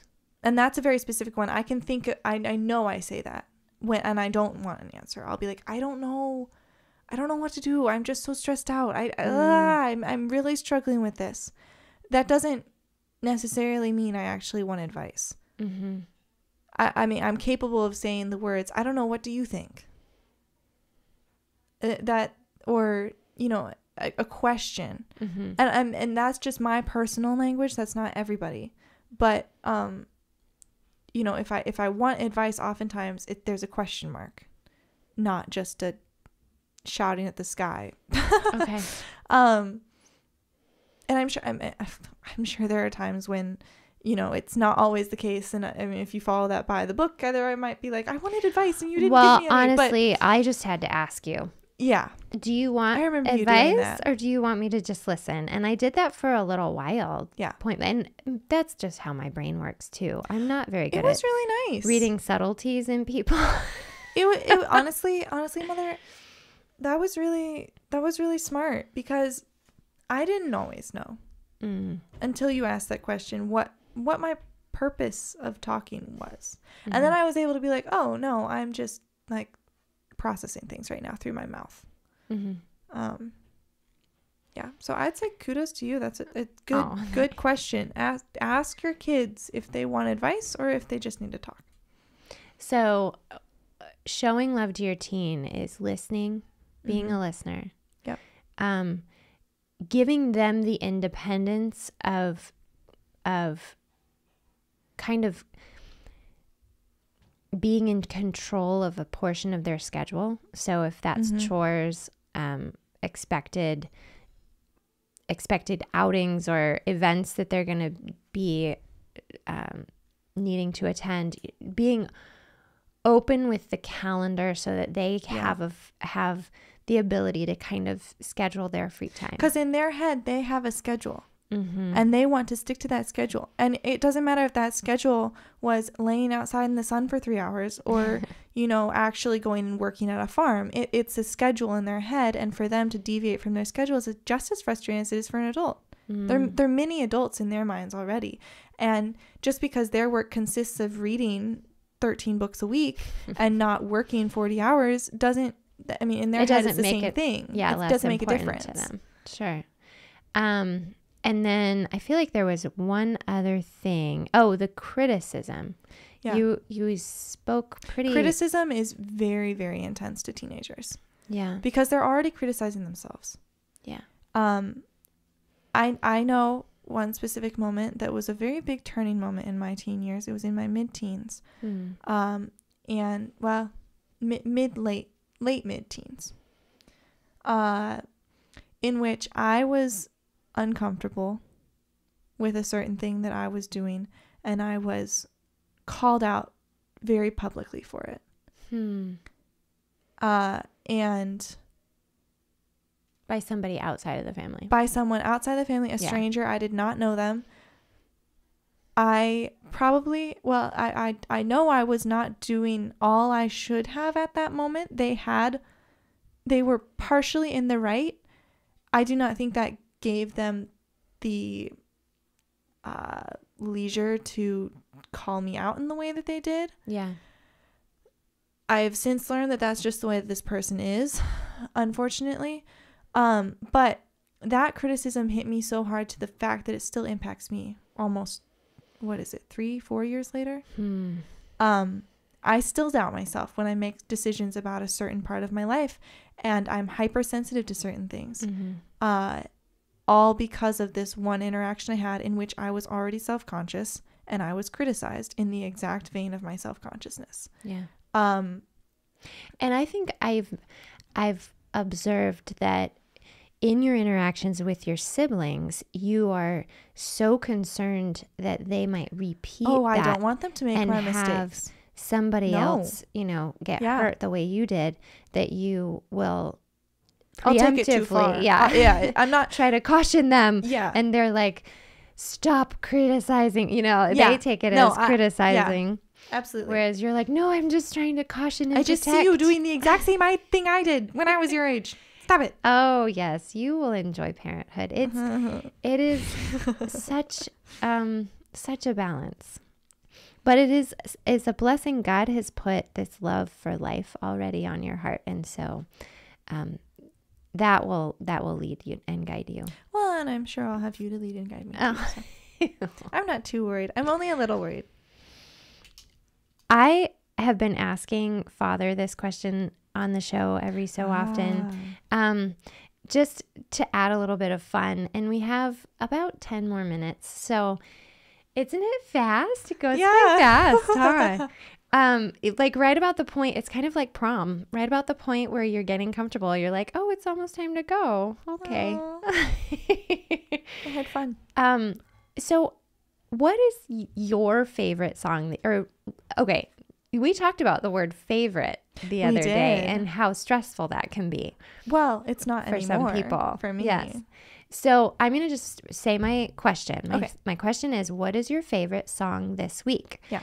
And share with the listeners. You want me to share the favorite thing? The whole favorite concept. So I would classify myself as a highly socially anxious person. Not as highly socially anxious as some people, but pretty high. What does that mean? Can you unpack that a little bit? Like, give us examples. Okay, I do not I do not have the habit of conversing easily with people I've never met. And Jane Austen quotes fly out of my mouth faster than almost anything else. That was Mr. Darcy for you right there. I don't feel comfortable talking to people, even people I know. You go to a gathering of people that you know. Okay, first of all, before I'm even at the gathering stresses me out. Okay. And it's not like what I wear. No. I'm just like scared about the whole thing. And it's in my head. It's ridiculous. And if I break it down, I'm like, I have no reason to be scared. But no, like I'm literally scared that like aliens will fall out of the sky and like cause something embarrassing to happen. Like to me, like it's not even to other people. It's just like, what if I go and something bad happens? Like the big ambiguous something bad, embarrassing. Yeah. Okay. So, but before we're even at the point where we're at the party, we're really scared about the party. Okay. And then once we get to the party, what were you going to say? No, I'm just soaking it in. Okay, I'll keep going.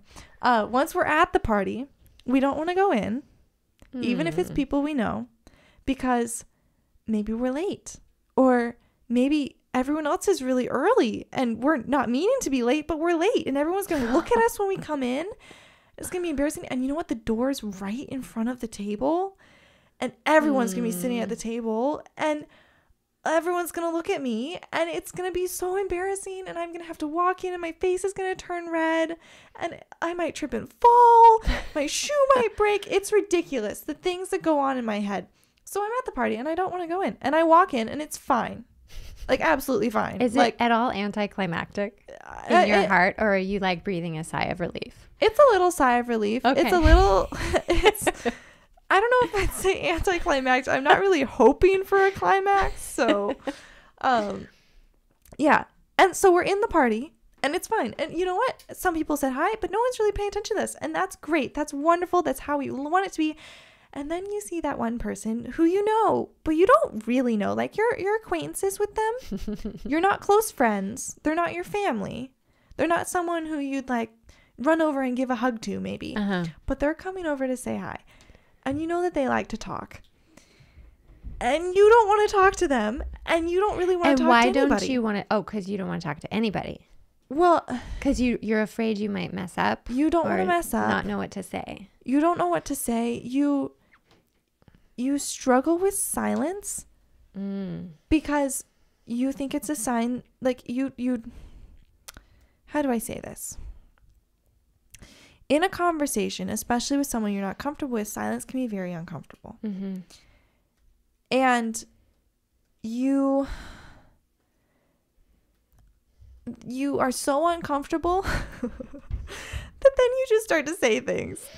And so either you just start to say things or you stand there in uncomfortable silence. And sometimes the things you start to say are not the right things. Go listen to the song Overshare by Kelsea Ballerini. It totally explains social anxiety. Yeah. In just blabbing about whatever because you don't want to be quiet. And so you're in this conversation with this person. It's going okay. You're maybe making small talk. Maybe you've learned to fake your social anxiety. So you only freak out on the inside and you can actually carry on a conversation really well on the outside. And then you want to leave the conversation and you don't know how. And you're standing there in this now uncomfortable silence. And you know it'd be rude to just walk away. So yeah, that's just some of how my brain works in social situations. And that's, I mean, the only places that doesn't happen is like with really, really close friends and family. Even at places like church, you know, where I know all the people there. Like, I mean, except for the occasional visitor or person I don't really want to talk to sometimes because of maybe something awkward that happened between us last week. Like, most of the people there I know and I have known for a while. And so, like, there's no reason I should be afraid to talk to them. But I am. And it just, it's just how it is. So if a person like comes up with lists, like thinks about the invitation list of the gathering they're going to be attending, and then comes up with questions to ask these specific people on the invitation list prior to going to this party, that can help. Planning questions can help. Is that a sign of social anxiety? If you were anxious about the conversation before you planned the questions, if you were like, oh my goodness, I invited this person and now I have to talk to them because I invited them and I don't know what to say.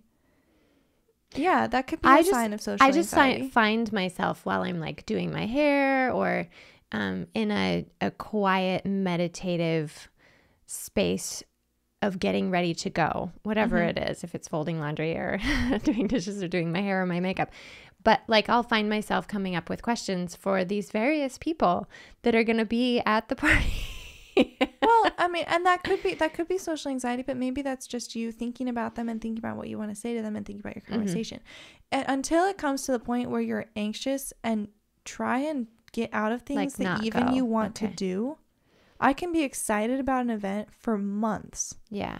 And then at the last minute, I won't want to go. And yeah, maybe I had a bad day or I was really tired. And so I just want to crawl in bed and read.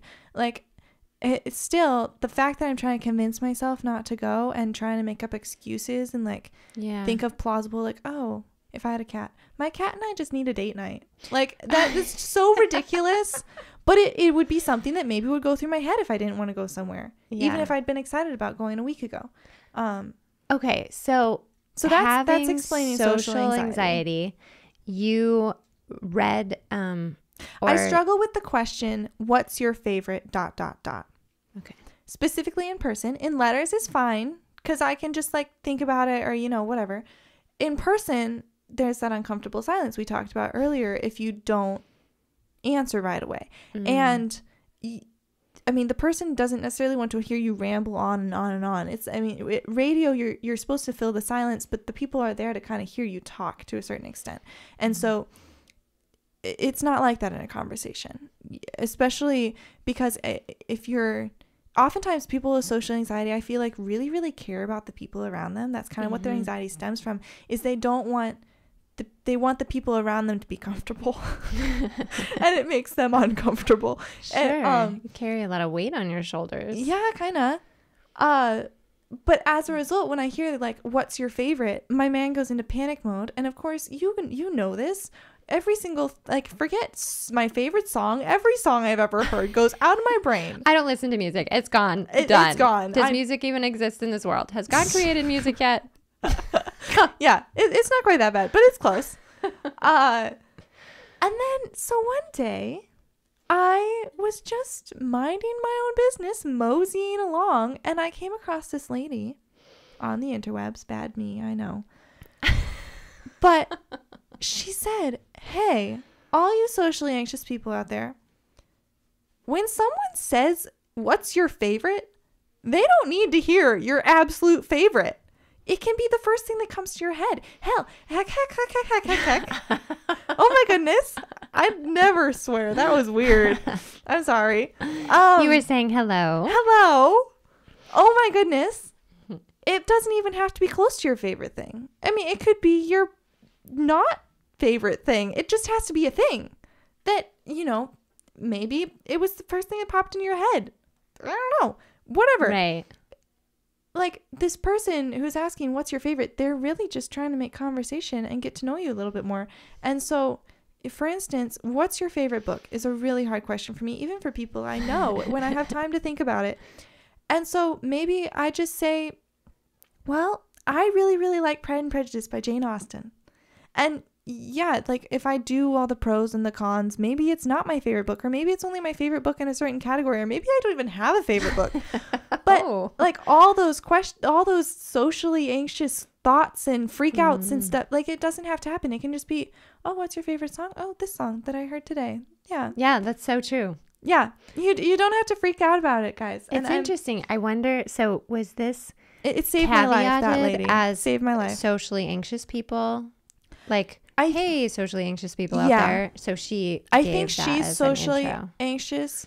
I really don't know her. Like, she's not someone I follow or anything. But I've seen her here and there. Like, just she does little blips about social anxiety and depression. Interesting. Okay. And then this was one, and she's like, "This saved my life." Yeah. And now I'm saying this saved my life. So yeah. Yeah. So like the person generally who's asking what's your favorite isn't socially anxious. And so just being aware of like, oh, that's maybe not the best question for all people either. Like that can put them in a really awkward like spot. Even just, oh, what's What's one book you've What's read? a book that you read recently? Or, I mean, the trick is with when once you're freaking out, any question can make everything go out of your head. That's just the way it is. Yeah. Unfortunately. So then I'll rephrase my question. Oh, okay. So what is a song that this week or in the recent weeks has just made you really excited when it comes on? Like either excited, happy, excited, oh, I'm so happy I'm so thankful this song came on because I enjoy how it makes me feel. It's just kind of one of those on repeat playlist songs. So I have two.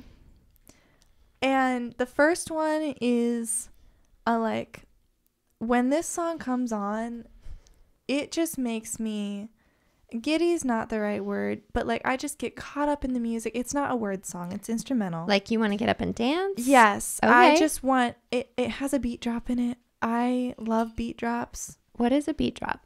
It's where so you're leading up to the chorus and then it goes silent and then everything comes back at one time. That's a beat drop. Yeah, those are very impactful. Yeah, they're really, really wonderful. So I have been a longtime fan of Lindsey Stirling. She's a world-class violinist, hip-hop, EDM, violin crossover. She's amazing. Her more recent stuff I don't love quite so much. She does a lot of work with other singers now. She has a lot of singing songs. I think just yesterday she came out with a song with a singer in it, and I listened to it today and I was like, I don't like that as much. But her most recent song before that one that came out yesterday, called Eye of the Untold Her. I don't know why it's called that, but well, I mean, okay, if you watch the music video, it is telling the story of her life. So it's the Eye of the Untold Lindsey. Anyways, that is, I think, supposed to be a tribute to her story, her life, her her musical changes in style. It is fabulous. It is everything that her origins in EDM and hip hop and kind of almost punk violin, if that's a thing, that mixing with her now more grown up, mature knowledge of music and, not using early 2000s technology and it's just everything. And it has a beat drop and it's just, oh my goodness, it's wonderful. It makes me want to just spin in circles so hard every time it comes on. I don't know. It makes me really happy. So that's one of them. That's song number one. Do you relate? I remember watching the music video because you were like, this is phenomenal. Yeah. And being very impacted by it. Do you find that the story she tells in her music video that I kind of think is behind the music? I'm not going to say that the music video isn't on purpose. No. Yeah. But do you find that that's relatable to you? Is that I'm not a world-class violinist yet. No, but it's a story of striving and failing and striving again. Absolutely. How do I say this? We live in a world where we can handpick all of the people who are talented at one thing and put them in a box and have them be in a category all on their own. And that makes it so that the people who are somewhat talented, or even the ones who are really talented, suddenly aren't so special. Because you can say, oh, no, in the world, we've got 100 world-class violinists.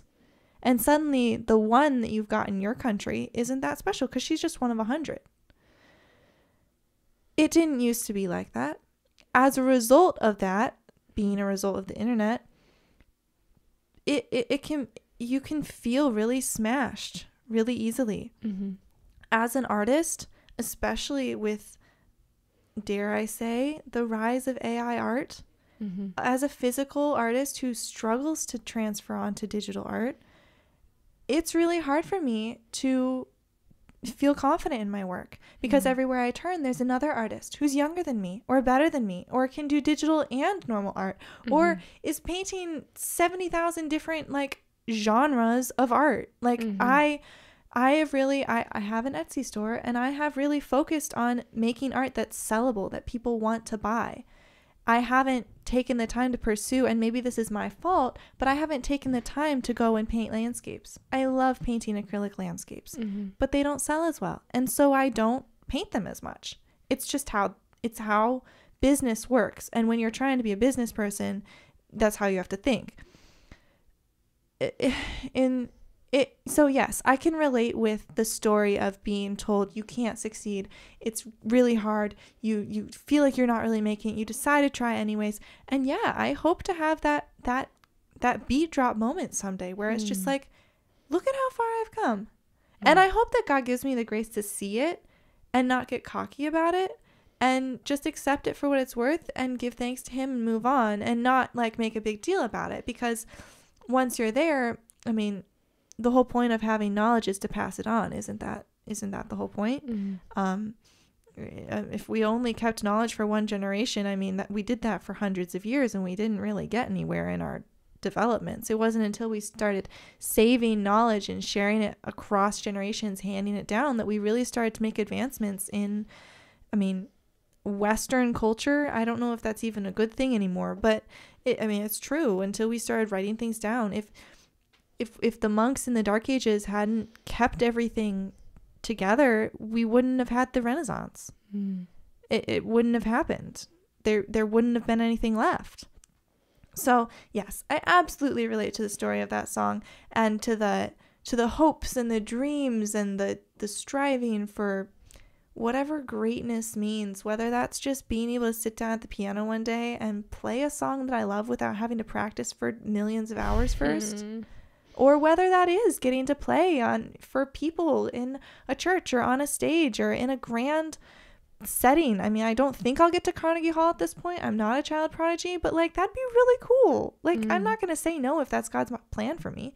I mean, I'd prefer to be a mother first, but like, hey, maybe the cards are not gonna be dealt the way I thought they were gonna be. So yeah, isn't it? I relate to. I relate find to that it story. interesting because I think so often as I look at history, God gives us that beat drop moment in a space where we're not even looking for it.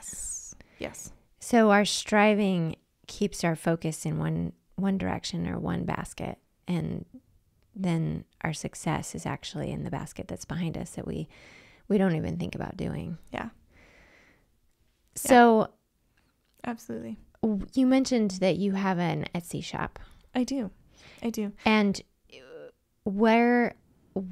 how would a listener be able to check out this Etsy shop? Can you introduce them to it a little? I can. First, I'm going to warn you that as of right now, how do I say it's this? right. Just go there. It's okay. Well, it's under construction. So it is under construction. Like Hebron. And we have our family is participating in a local little market event in May, and so I haven't been posting all of the stuff I'm making right now, and so it's a little outdated, the things that are on there.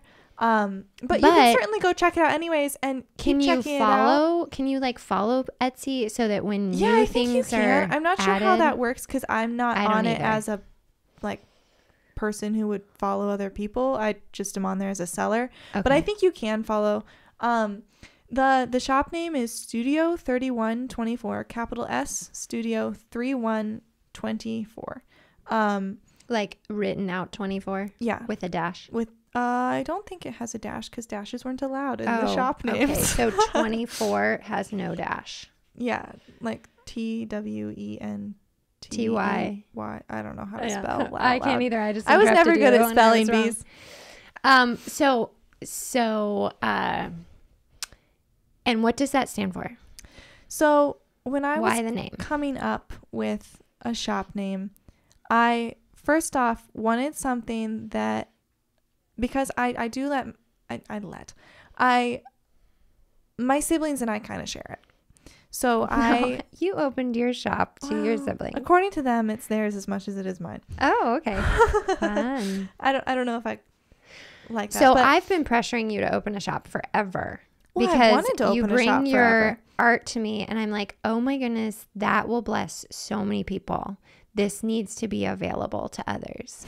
And you're like, oh, mother, Get over yourself. I'm like, seriously. She's a little biased. Just a little.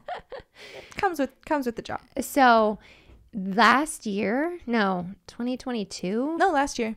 I haven't even had it for a whole year yet. It opened last summer. Last year, before my graduation, I really, really wanted to get it open so that I could tell people about it when I graduated.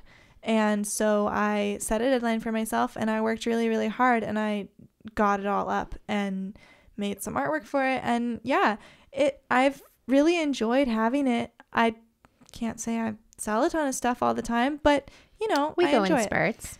So when I was looking at it, and I was trying to figure out, I mean, with Etsy, it has to be a name that no one else has chosen, which of course makes things so difficult if you're not like the first 100 people on the website. Chloe's Creations was out. It was. I was really mad. That was my initial thought. And then I was like, well, but if I'm going to share it with my siblings, I probably shouldn't do something with my name, because like then maybe this will be their shop one day and I'll have a different one that's just me. Like I don't know what Chloe and Co. was out.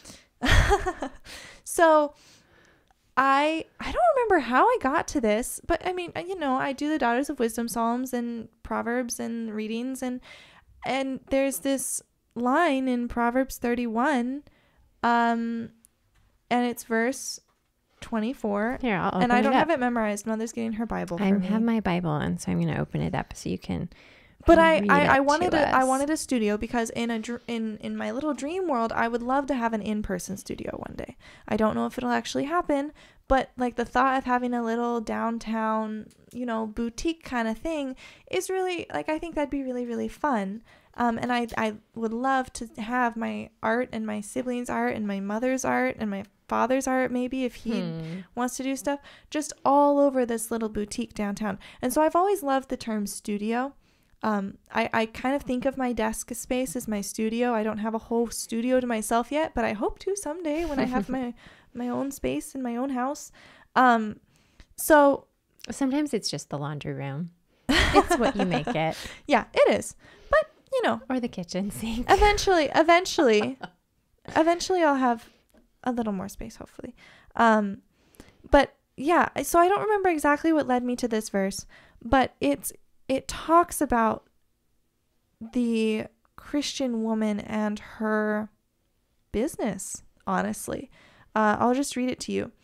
Proverbs 31:24 says, "She makes linen garments and sells them, and supplies sashes for the merchants." And I came across that verse and I was like, that's perfect. I want to incorporate that, because it's Bible. It's ambiguous. It doesn't have to be Chloe sells sashes to the merchant. It can be Chloe and Co. or not Chloe at all. It can be Meridith, or, you know, whatever. It can, or Tim, or our Tim. friend Tim, who's received all our letters tonight. Yeah. So yeah, I honestly, I don't really remember the process being much more than that. I got really excited and I was like, oh, Studio 3124. And then I designed a logo and made the shop a couple months later. And yeah, the name did come a while before the shop did. I don't know quite why, other than maybe I just procrastinate things. But well, yeah, internet work is fun. Yeah. It wasn't as hard as I thought it would be once I started. The hardest part was I didn't have a credit card at the time, and so I had to hook it up to Mother's, which was frustrating. But, you know, we work with it. It worked. Family economy at its best. So you had one more song that you wanted to share. I had one more song. And this song, I don't remember how it became my favorite. Or, you know, not my favorite, just a song that I really like. But I think I was going to church to practice during Holy Week one day. And because I practiced, oh my goodness, so much. Yeah, so to a point much. where you told me your fingers hurt. My fingers, I was practicing. So I had if I can take a tangent for a moment, I know we're way over time. We're okay. My piano teacher, who did the most for me in my life, is he's now getting his master's degree in Spain at Berklee College of Music in Valencia. But he once told me when he was teaching me lessons that when he was in college, he practiced 12 hours a week. And Mother was like, well, you could try to do that one week. And so me, being the ambitious student I was, tried. And I made it about 2 days. 2 days of 2 hours of practicing a day of like 3 songs. 2 hours a day for 6 days a week because you take a Sabbath rest. Yep. And I didn't make it very far. And then when I found myself in this position of organist or pianist aspiring to be an organist, I didn't start out playing organ. I had to learn that along the way. I found myself practicing 12 hours a week very easily. I sometimes did 15. Yeah. And then as Holy Week drew closer, especially with all the extra, this was, oh my goodness, at our church we switch liturgies according to the season. So I was practicing all the hymns for the Sunday services, the midweek services. I practiced for Holy Week all through Lent, and I was learning a whole new liturgy and trying to perfect the one that I was playing for Lent because I wasn't very good at it yet. Yeah, so you had learned Divine Service 1, right? And then for Lent, and then we were changing to more like it's Service 5. We call it Service really. 5. It's a mash of prayer and preaching, and then there are a few canticles written by a past organist at our congregation, and then like this year we're using At the Lamb's High Feast verses 1, 2, 4, and 7 for our Sanctus. It's really fun. You must be practicing 12 hours a week because you know all the names and all the verses. I love it. I really get a lot of joy out of it. It means a lot to me to be able to put thought into worship the way that I can with this new job. But anyways, as Holy Week drew nearer and during Holy Week, I found myself practicing even more, and so much I don't even know how many hours. I stopped keeping track. It was insane. Anyways, one of the times I'm going to church to practice organ for one of these many, many services during Holy Week, I'm driving in my little Prius C, or not mine, it's our family's, but I drive it a lot. It's father's. They all are. Well, actually no. One's a third mine, but it's not the Prius. We lovingly call her private jet. Yeah, she's as old as I am. So I was going to church and getting out of my little car, and we listen to K-Love radio a lot in our family in the car. It's positive, it's encouraging. I'm using their slogan, but it's true. And Walk with Jesus by Consumed by Fire came on. And I feel like I'd been having a kind of down day at that point. I was really struggling. I was feeling really down about the services. And that song, it's just about how, like, you know, the world can do what it's going to do, but I'm going to walk and live and love and be the way that Jesus is because there's no better way to be.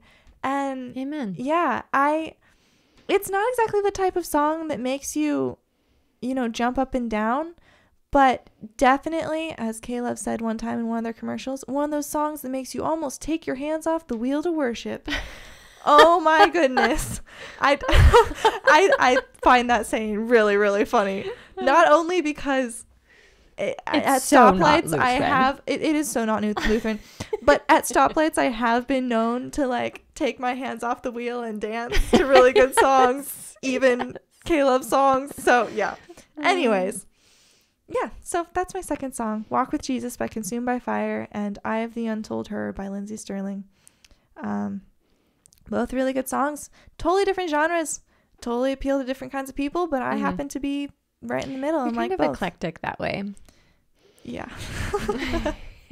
I think in Spotify it like defines your music listening style as like a various kinds of people. Sure. And I think at one point I was like a time traveler. Oh. Which like basically just means you listen to like lots of different genres. Yeah. Yeah. Well, it's kind of fun. Before we go, because we're a little over anyway, but really over. I want to have you explain a little bit about the journey from your childhood dream of being a church musician to where you are now, a church musician, and how that happened, because it's very inspiring. So I could not have planned it. I could not have written it. Only God could. my father's father, was a lifelong church organist. He began playing for his local church in Minnesota, I think, when he was at a boarding school in, I don't even know what time, 1950s, Yeah, he moved around maybe? so much. I don't know. He was 10 years old, and he began playing for his small country church. And that led to him going to college to be a church musician, going to get a master's in church music or in music of some sort from the college across the street from Juilliard in New York. He got an offer of a very prestigious job in New York, turned it down, and moved to Concordia, Portland, and became a professor there. And that's where he met my grandmother. I grew up watching him play organ, play piano. Every single family gathering we gathered around the piano, and he played, and we would sing hymns, and it was such a fundamental experience and such a base part of our family. I mean, Father plays the guitar, and he would play guitar and sing hymns, and we would dance as little kids around the living room. Music. I think there are YouTube videos with it on there. I think absolutely. Music and God's word have always been such a big part of my life, and tied together and interwoven in such a wonderful way. And as a very, very young child, I got the idea in my head. I think you were 4. I was 3 or 4 that I wanted to be an organist like Grandpa. And I remember I would pretend to play the organ on the tops of the hymnals during the church service. And I would move my hand. I would put the hymnals at different levels. Like I would turn one on its side, so it was long ways in the hymn rack. And I would move my, I bumped my microphone. So you had a 2-level organ? Yeah, I would move my hands and pretend it was on different levels. And little did I know how hard that actually is. But yeah, and I don't remember exactly how it all happened, but I ended up talking to our church organist at the time. We were in a different church than we are now, way out on the East Coast. And I don't even know how it all happened. I was so young. It's such a blur. Well, I think we just started you in piano lessons. Yeah, well, I know we got to that point, but somehow I got the idea that I was paying for it by doing gardening lessons with her. She was the sweetest lady. She taught me how to garden and play piano at the same time while convincing me I was earning it. I don't know. Yeah. I don't know how that worked. I don't know. Did you guys actually pay for the lessons? Oh, I believe we did a little bit. She gave us a discount. Okay. But yeah, because I was fully convinced that I was doing it all on my own. Oh, I don't know. I think maybe she. Oh man, now I don't know. I don't know but either. Anyway, that was your stepping stone. And that was the first step.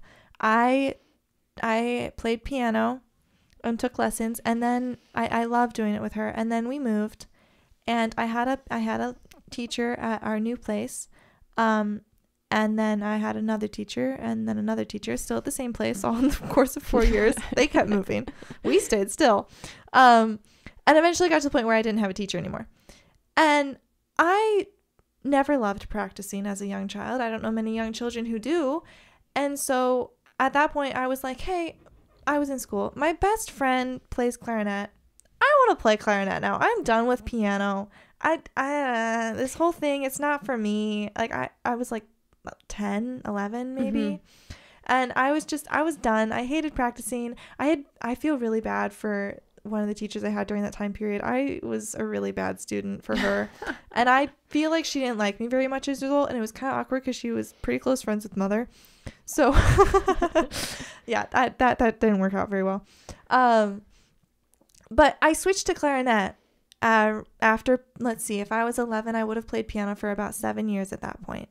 And I played clarinet in band there. And then when we moved in, I played clarinet in band in public school. Absolutely loved playing in band.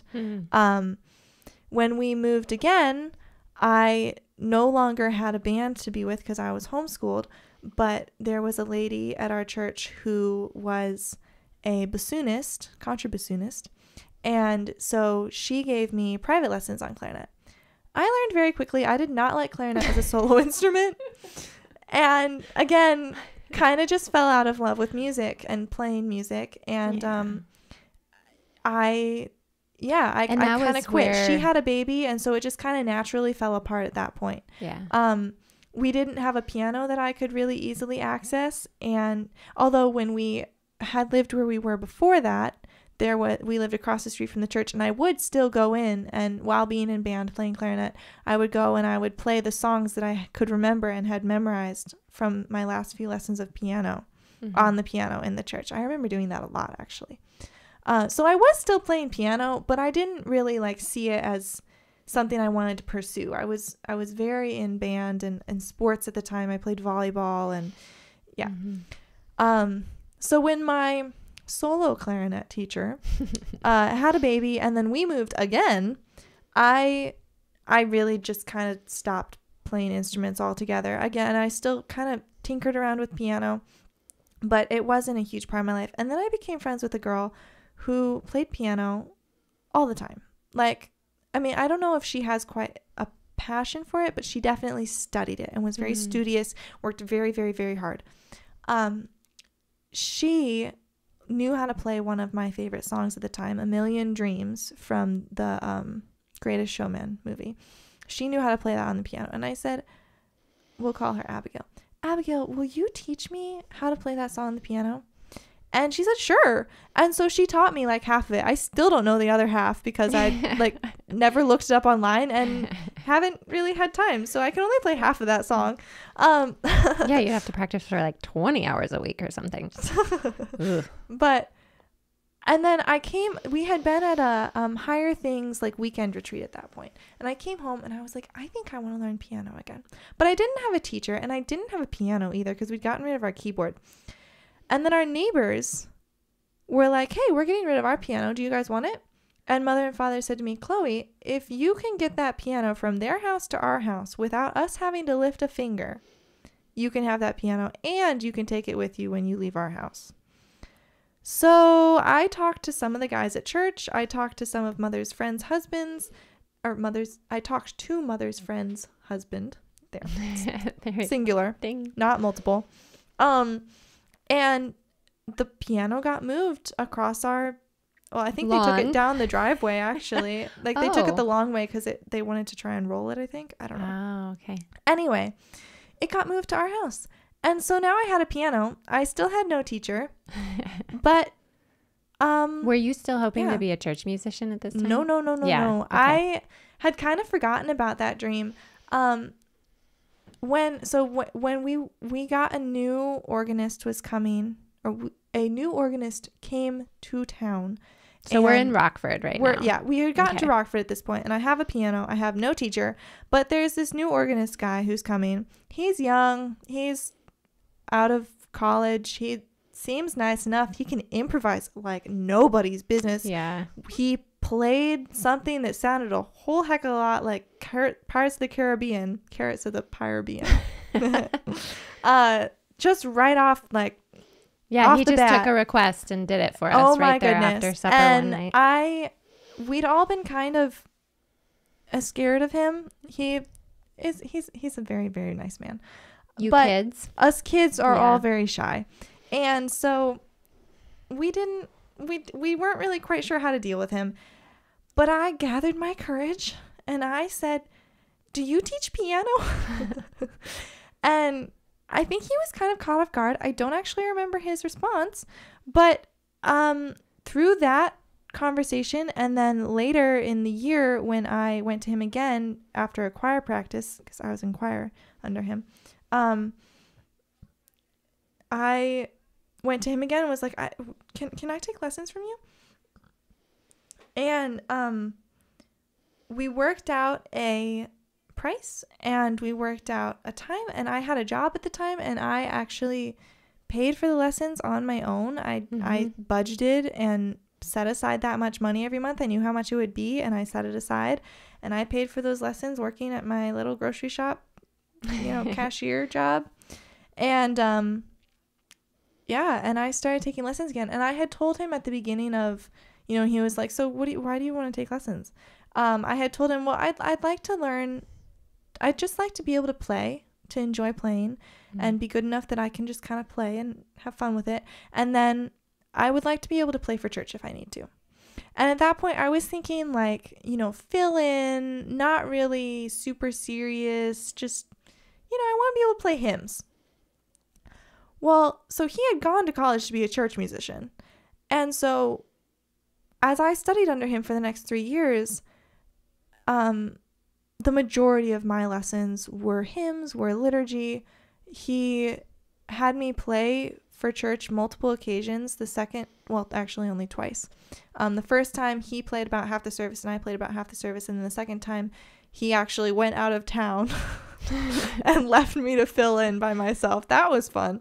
Thank you so much. No, it was fine. And then he left and went off to get his master's. And so I, again, was without a teacher. But I started helping out our new organist by like playing, a piece before communion so that he could go up and take communion, or just various little things, keeping my skills honed. Right. And then he left us, our old musician, and I had been talking with another church in the area about filling in for them while their organist had surgery. And I wasn't super excited about it. I was kind of apprehensive, kind of excited. I'm not really sure I was ready to be a church organist, but it was only for a couple months, and it would be really great. It would be fun. I kind of went along with our experiential learning. Yeah, I was viewing it as like a semester in church music for college, and just kind of going with it. And then our organist left, and Father was like, "Hang on, you can't go to another church. We need you at our church." And before I knew it, I was playing for church, and thankfully, we were using the same divine service that I had been practicing for the other congregation, and it just kind of all fell into place. And it's insane still looking back. I never imagined I would have actually ended up here. I remember talking to Father about potentially playing for church. He was like, you could be a church musician. Like maybe if our current organist leaves, like you could fill in for a couple months, you could do it. And this was like a year and a half ago. And I was like, no way. No, absolutely not. I do not want to play for church. I hate playing in front of people. I don't really love learning the hymns and the liturgy. Like no, absolutely not. But here I am. And, they say you make your plans and God laughs. And it kind of happened. It was like you were looking for a beat drop somewhere else. And yeah. You were talking about beat drops earlier, and I was thinking about, well, it kind of, yeah, you're right. It kind of happened. Kind of did. And you didn't even notice. The prayers that I prayed at 3 and 4 years old that I hadn't thought about in decades. Or not decades. I haven't been alive for decades. I haven't thought about it in years. Except for more of a passing, like, oh yeah, I used to want to. My grandpa was, yeah. It was really wonderful. And my grandfather's no longer alive, but my grandmother was able to come and worship with us during Easter, and that was really special to have her there. Yeah. And to have her say, your grandfather would have just been tickled pink to be here and see you, and you have her say, oh, you did a good job, because I she was the wife of a church musician, so I trust her judgment. I trust my family too, but they're biased. I trust her to be a bit more critical. She doesn't always sugar things. She says it as it is often. Yeah. And so it was, her compliments are real. Yeah. And they mean a lot. They're kind of rare. So yeah. It's been so fun talking to you. I have really enjoyed this. I'm a little jealous of you guys. You get to do this every Friday. Sign me up. Yeah, it's a good time. It's a good time. And you never know, like you can go into the show thinking, okay, we're going to talk about this. And you never really know what's going to happen. But it's been really fun to share it with you tonight. Yeah. And I appreciate your willingness to come on and fill the silence with me. Okay, so this is me trying to wind down the show in the familiar way. So for all of our listeners, you have found the Stop the White Noise with Jonathan and Meridith, and I'm Meridith. I'm not Jonathan. And Chloe Fisk was joining us tonight. It has been a night of seeing the world through the perspective of somebody a little bit younger, somebody who's at the beginning of life and waiting to see what kind of road God has laid out for her and travel down whatever path he will design for her over the coming years. And I've enjoyed listening to you talk about life from that perspective and remembering where you were as a 4-year-old. Yeah. Remembering where you were as a 10-year-old and going through the early stages of your teenhood. So thank you for sharing that with us. Yeah, you're welcome. And thank you for asking me to come and talk about myself. Absolutely. And as for you, my dear brothers and sisters in Christ, don't wallow in the muck with those who have no hope, but lift up your head all the more as you see the day approach. Rock on. Alleluia.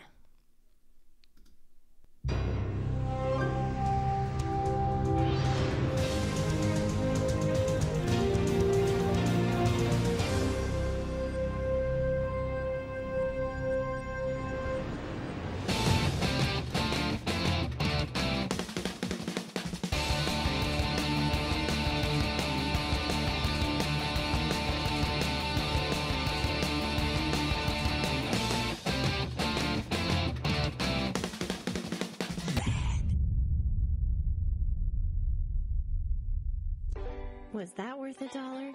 Click the Patreon link in the show notes to sign up. Pretty please?